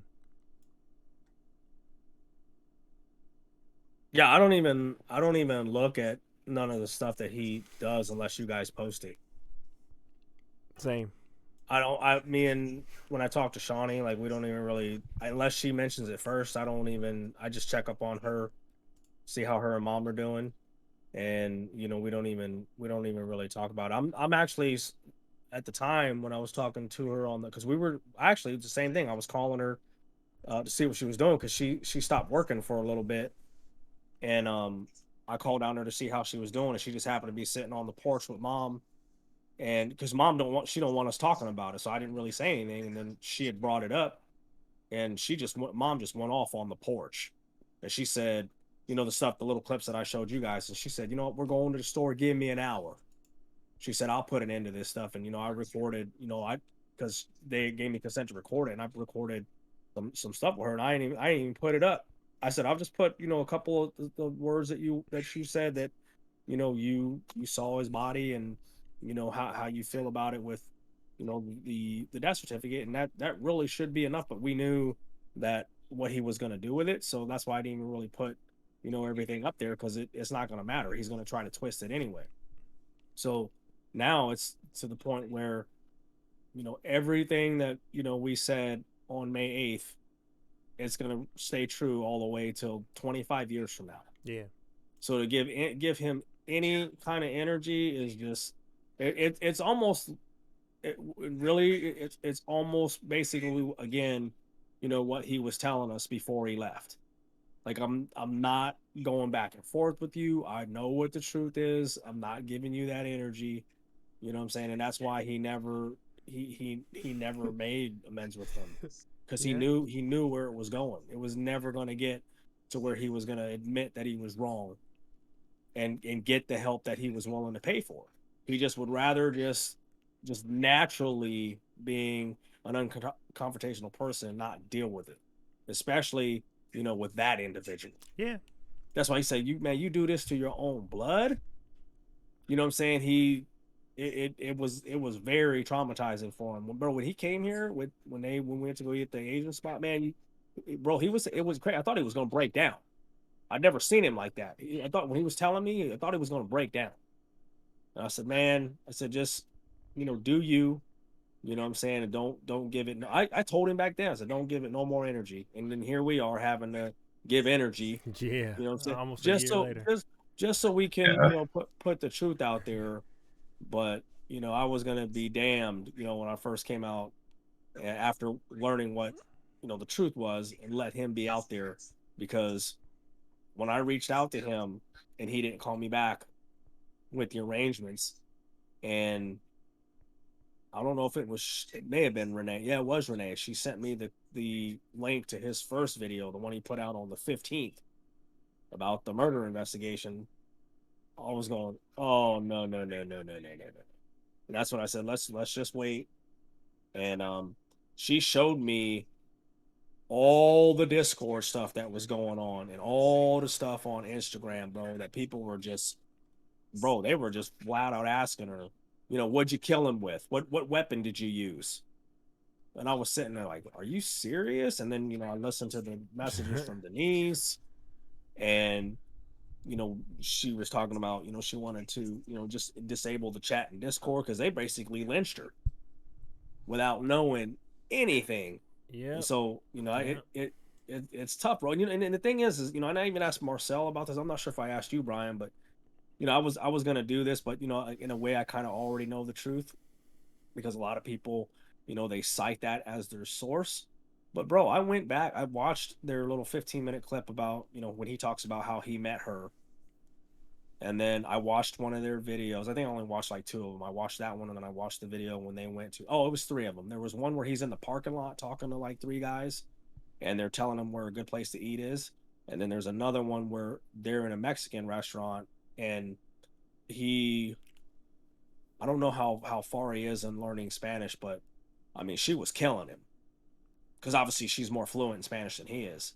And I was trying to scroll through the comments to see where anybody in his following was talking negative about their relationship, and I haven't been able to find it. But the narrative was, as soon as she came into his life, stuff started getting flipped upside down, and I can't find not a single video other than the videos that I asked Marcel for, which was those hotel videos.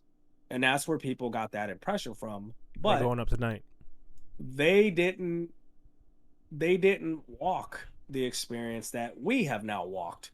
So imagine us now, right, doing that same video, and we're live and his following watching us, and we're sitting here clowning on him.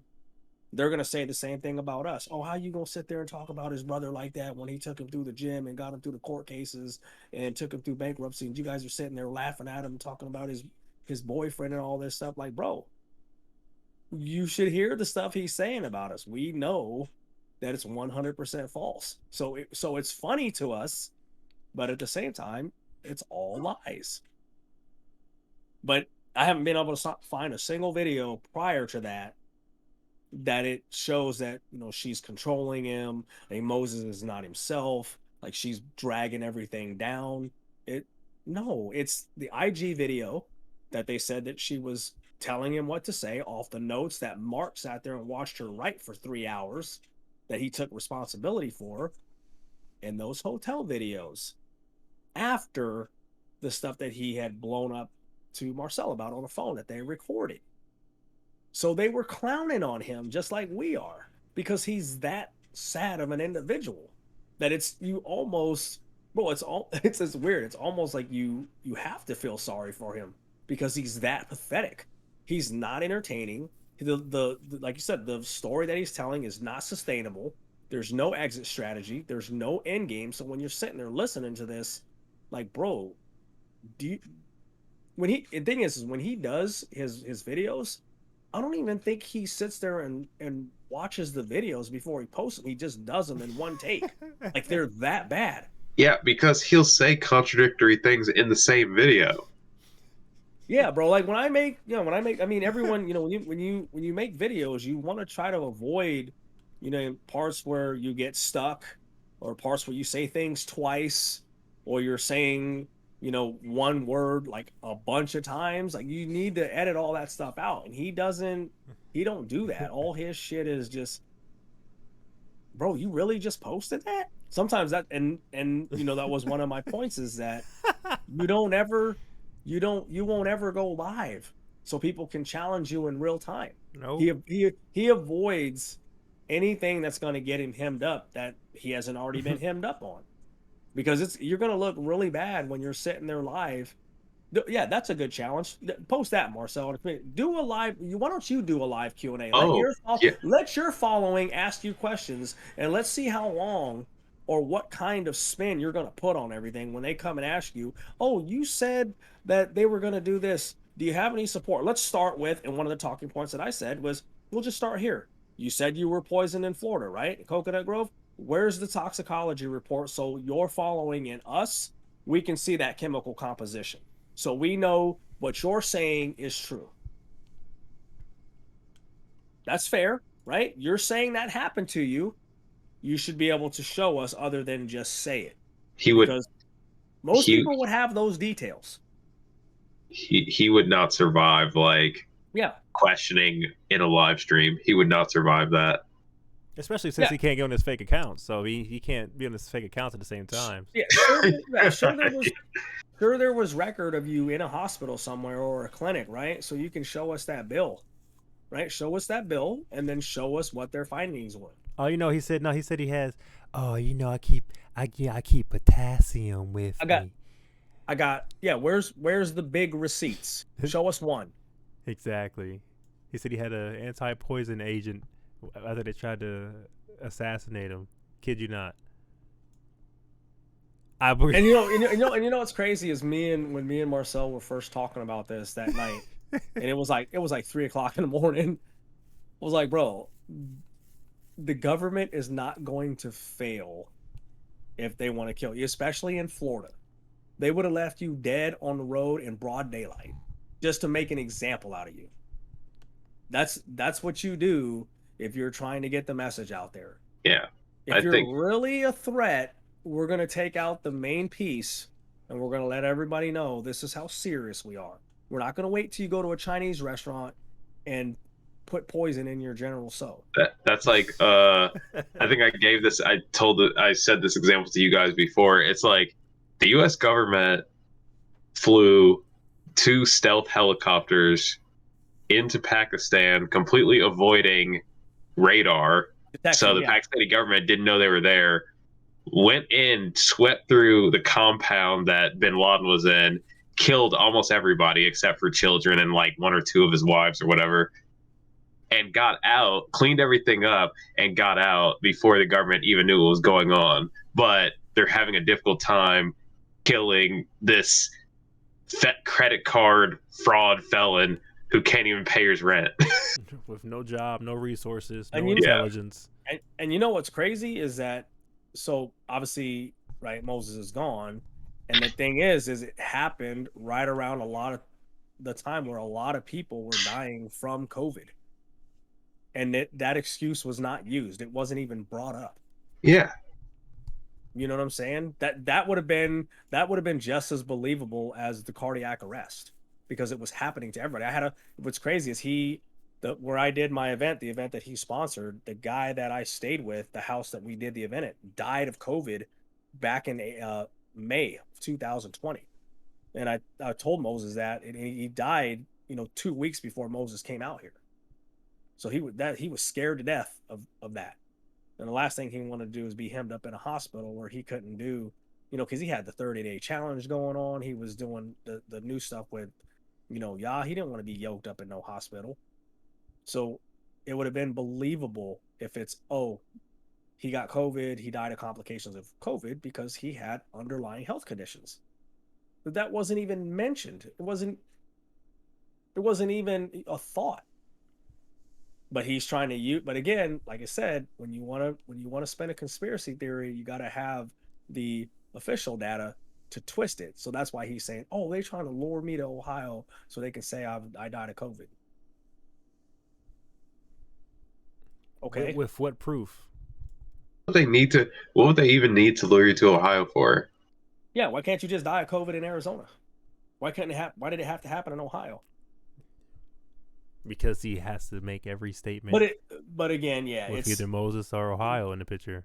Yeah, it's bro. We know everything you're saying is false, so it's not even worth it. But yeah, I do think that you should put that out there. Like, bro, here's a challenge for you. Do a live Q&A with your own following, and let them just ask you questions, because I'm sure they want answers. I don't think they want to listen to you talk about the same spiel, every video or community post you do. Let them ask you questions in real time, and we'll be, we'll spectate. We'll see how well you do. We did it. We went on there and we took questions from both sides. Yeah. I'm sure there were people in there trying to catch us slipping up. We would have streamed on his channel. Yeah. Like, nothing to hide, nothing. We kept it brutally honest no matter where we at. Yeah, I've also, I've issued challenges to, those people that had loud voices to go on, live on Discord. You ask me anything you want. You tell me what you know, I'll tell you what I know. Here's my account. And we'll see how loud you're talking after that. Yeah. And that's all it is. It comes down to I'll share my information, you share yours. We'll see who can support what, and then that's the end of it. Yeah, I remember. Yeah, I remember you said challenge anybody and say, hey, any platform where you can see me face to face, and you want to put your reputation online, let's do it.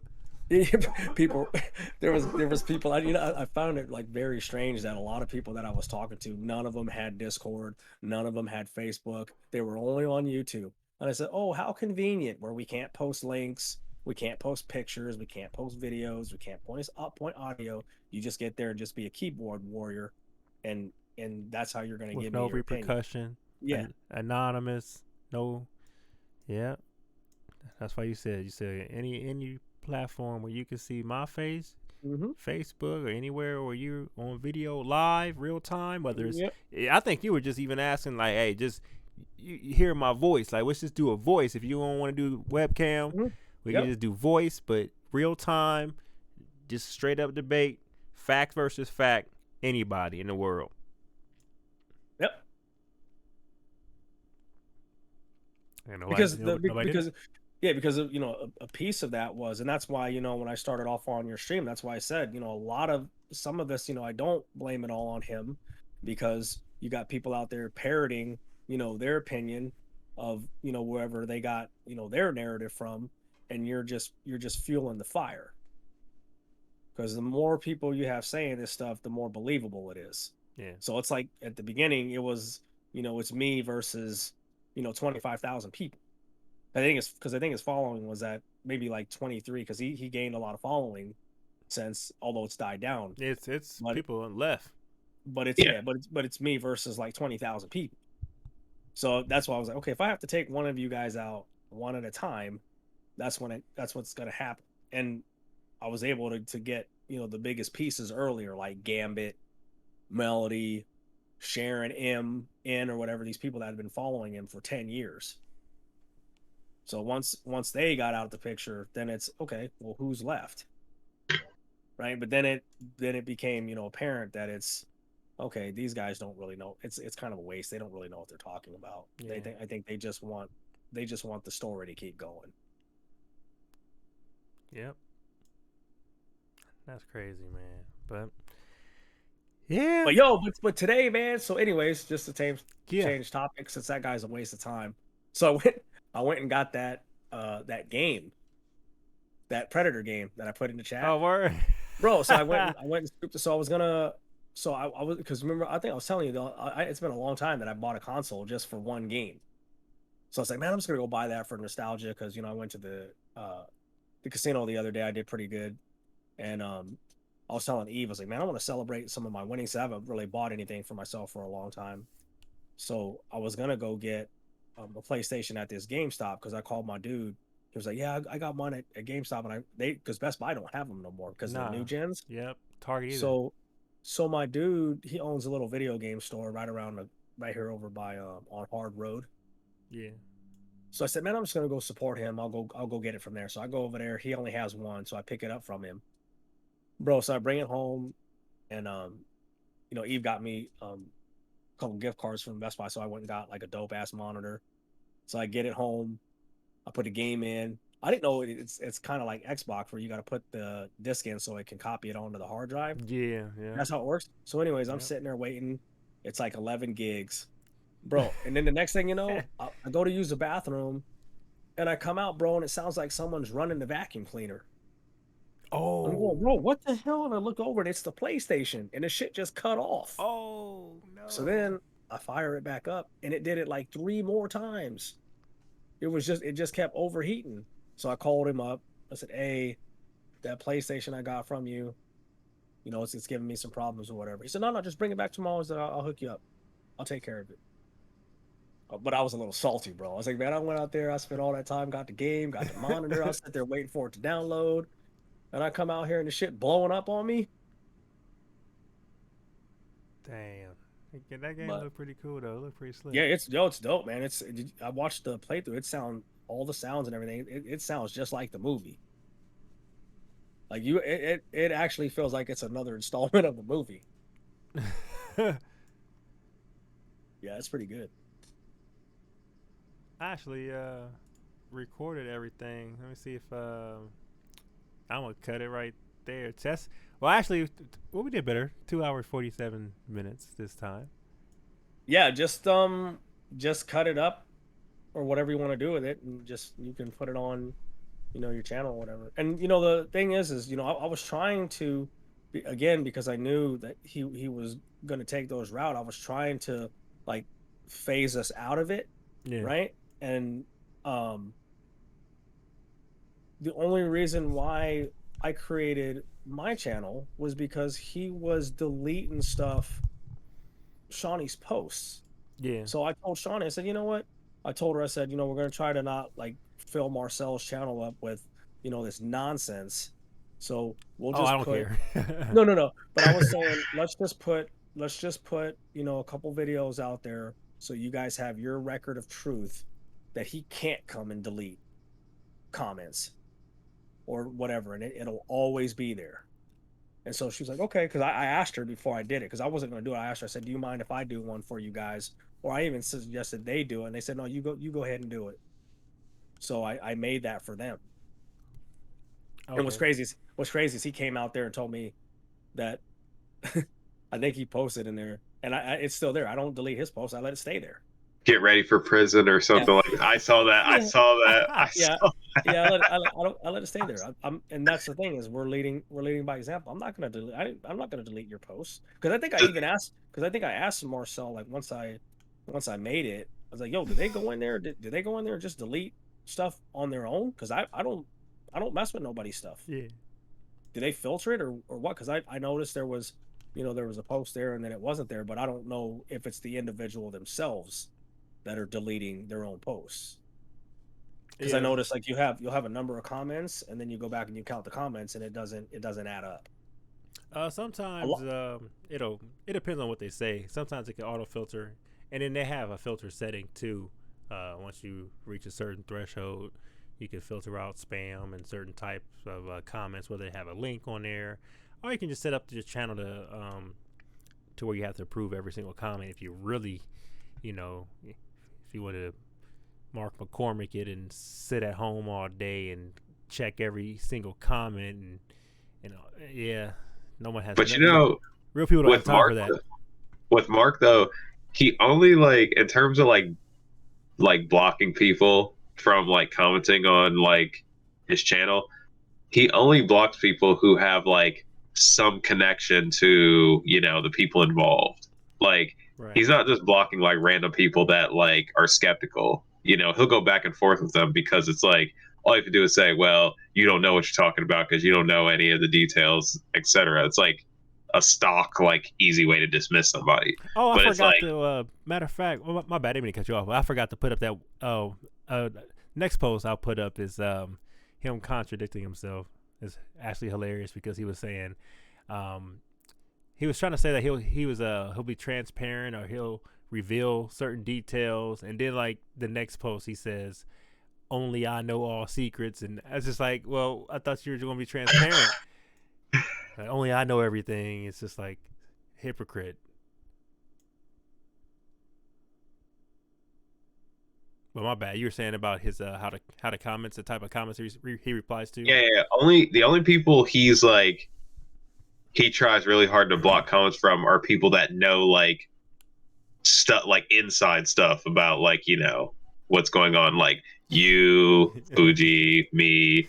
I've seen a few other people like I don't know if they're like family members or what, but I've seen a few like kind of like random accounts post things about him that I would imagine like only people in this circle would know.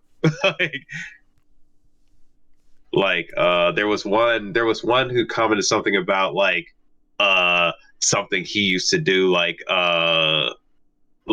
they have like dirt as far as like something he like a gig he used to do. I think they were referring to something like Oh, when he was camming or something like yeah, when he was stripping. yeah, like webcam or something. Yeah. The truth I gonna don't know who, surface. The more he talks, yeah, more I don't know gonna. who that person was, but it was somebody that knew enough about Yeah, videos gonna come out. He gonna be just careful what you say out in these streets because anything you say or do will be held against you Well, yeah, and see that's in the just moral court. another. Yeah, that's just another contradiction of his is because he specifically said in their discussion that I'm not going to fight with my brother. I don't do that. He said I'm good at destroying outsiders. That's what I'm good at. So if that's the case, then you would allow everyone's posts to stand, and if what you're saying is true, then you would just come back and destroy them all. Well, but his ego. That's how He you has his yeah, ego. He's a narcissist and yeah, he's that's how you well that's how you egotistical. yeah, but that's how you back up, what you're saying. If you're not scared to talk to, judges and lawyers and police officials any certain type of way, and you're good at destroying outsiders, then you're letting people just hang themselves when they're posting stuff that you have evidence to contradict them, but we know you don't. So that's why you delete posts. Yeah, and one crazy thing though, Fuji, is like the whole entire time. I remember when last year when we first contacted each other. The funny, like one crazy fact about all this is you were trying to be respectful of him the entire time, like Yeah. from the start. Like, hey, I want you to get closure. I'm just trying to reach out. I'm just reaching out to everybody. I'm trying to figure out, like you said, you were trying to figure out what was going on, in the beginning. And it's just like, I think I knew before just about anyone, because he had called, or he sent a text saying he was gone that day. And that was before it was published. And then the news got out, and then you went around, trying to find what happened. Is this true? That was the main thing. Is this true? And then, once again, ring, my phone ring, and I'm like, man. And I was just like, once again, haven't spoke to Moses in a year. I'm like, man, first thing I say, I'm like, then one of them amigos catch up with him for thinking he flexing in his Audi or flashing money, or that's what the first thing I said. I'm like, one of them amigos, out west, on the West Coast. Like, did somebody catch up with him or something? What the fuck happened? Then he's trying to say what happened, and then he goes into the lies and the conspiracies and stuff like that, saying some Hollywood cult. He actually, didn't he explain? I think you posted a picture in the chat where he actually responded to somebody and tried to explain the whole story. Didn't he say something about Moses had to like sacrifice a family member or something like that? Yeah, that's what he said. He said his mom. Yeah, he said his mom had a meeting with, or Moses went back to Ohio and had a meeting with his family, and he spoke to his mom. So I think he was trying to refer to that letter as well, but he was just trying to say he had a meeting with his mom, and that he told his mom that he got into an agreement with some people in Hollywood or something like that, and he had to sacrifice his 2 kids, or one of his kids, and he didn't want to do it. He told his mom that, and so he said it was his mom's idea to sacrifice Mark instead, because it had to be somebody. It's like, he thinks of this shit. He sits around. I'm not gonna say what I'm thinking of right now. Yeah, and supposedly it was the same team that orchestrated Kobe Bryant's death. Right. It's like, let me just say it this. I'll probably try to put it mildly. It's like, if you have to choose somebody to sacrifice, it's like, it's like you'd imagine there had to be some value attached to, like, the first. Yeah, they were probably, if that would have happened, and if that would have really happened, it would have been, hey, we'll give you this much money if you do this, and they probably were, we'll do that for free. You don't got to give us any money. Right. Like, damn, like he probably went to his he went to his mom, like, man, the requirements are that you had to have a job in the past 20 years, so Mark's not eligible. Yeah. I'm sure now they probably and I'm just being silly here, but I'm sure now if they came to it and been like, can we be involved? Hell yeah, man. That's crazy, man. But it is like I said, man, you were truly searching for answers, and once again, even you didn't know Mark at the time, or didn't know his you didn't know him. I don't even know him. Like, people ask me about him, I'm like, man, Moses never mentioned, other than what I just told you guys as far as the music thing, like back in like 2005 or something like that, 2006, 2009. That's when he mentioned his brother did something with music, but it never amounted to anything. Because I usually know I know how that goes with people who actually make music sometimes too, depending on the circumstance and your age. But yeah, like, I never heard of the dude. In 20 years of knowing Moses, I've only first met him at Larry's spot 2016 for, like, once again, moments. He doesn't say anything, doesn't talk about anything. And then other than that, it was 2016 once, and then when we were in Indianapolis in December of 2019. We went to Saraga, and then where else was it? We went to Greenwood Mall. Greenwood Mall, yeah. And then we went to we didn't grab anything to eat, did we? Nope.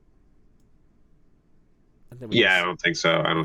Yeah, we didn't grab no food or anything. We stopped at the hotel. I waited on y'all at the hotel, and he didn't tell me where you guys are at. I'm like, man, I could just drive. Y'all drove all the way across the city to meet me at the hotel for 2 minutes. I don't know whose idea that was to just go and meet. I think that was, for whatever reason, that was Moses' idea to just come and meet you instead of just saying, "Oh, we're here Man, at this place." I don't remember. I know how he gets when it comes to efficiency and stuff like that, man. That's why Batman and Robin, man, yin and yang, man. That's why, you know, he needed to be around somebody like me to keep him level headed and give him good advice. Because I wouldn't have you going to court 3 hours away. What the hell? We got court in Ohio. We staying in Ohio. We staying like Oh yeah, that's another thing. I think Fuji probably already knows about that. But when those times when he came to visit me in Indianapolis, like he was staying at a hotel in Indiana and then going to like over to Ohio for when he had to go to court because Mark was putting it in his head that basically like Ohio's so corrupt that like you should only just go there for your court case and that's it. So when he was going to go to court, he would always get hotels in Indiana and Yeah, I then knew just that. go over for yeah. Yeah, I knew that, and that's why I mentioned that in Marcel's video where I said if this truly was a conspiracy, I told him, the chat. I said that drive is 3 hours. Yeah. it's Same actually as me. further because he was Yeah. outside of Oh, Indianapolis. so he's further west Hell, than Indiana. man, Yeah, hell yeah. That was yeah. like 4 hours. So I said there's a long stretch of road after you drive past a Springfield of nothing, where they could have just snatched you right up off the highway, and you and Mark would never be seen again.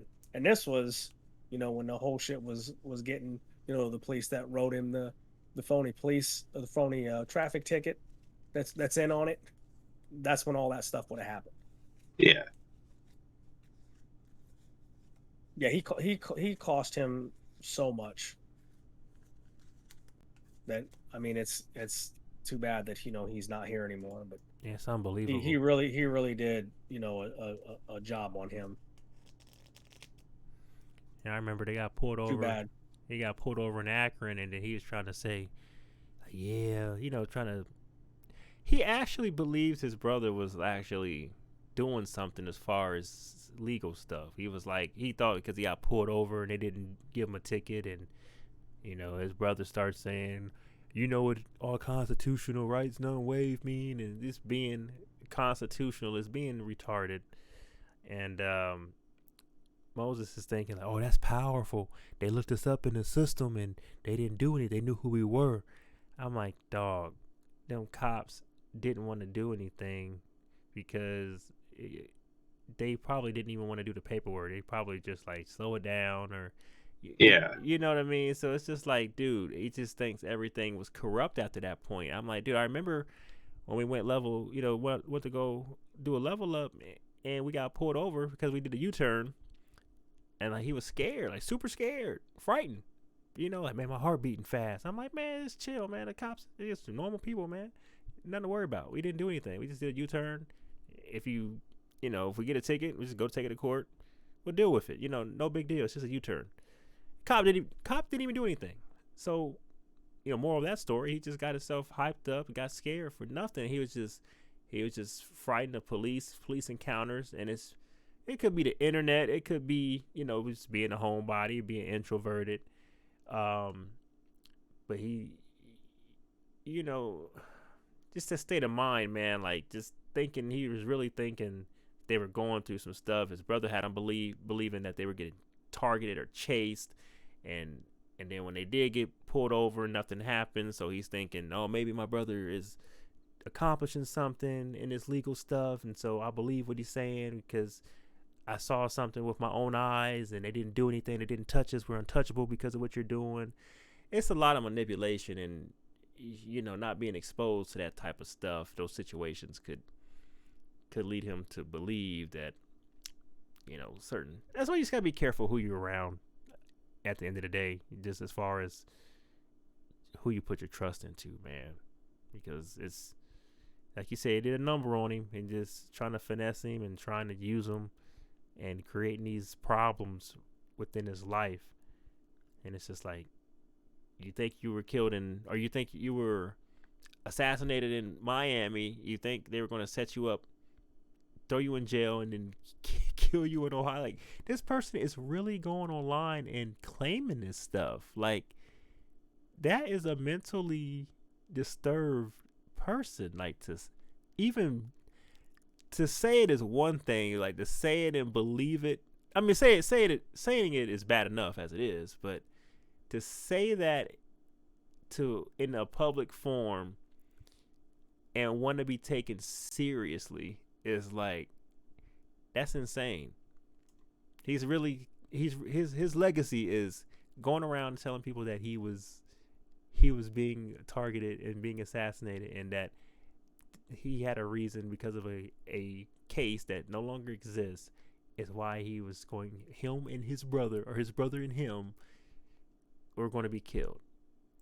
Just think about that. Like, who? I got another question. Like, because the feds, and they have done this before, is like, if they have some, person of interest, somebody they're targeting, is you can go to like YouTube or whatever social media and say, all right, delete that person's account.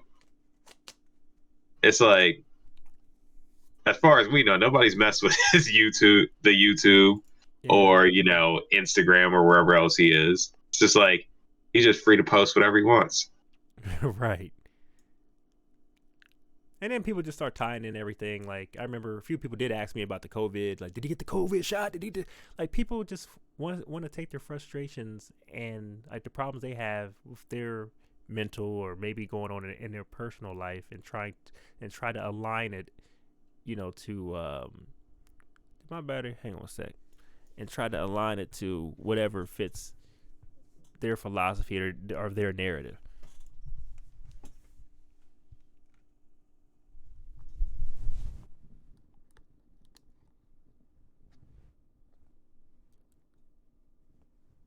Yeah, he's pathetic.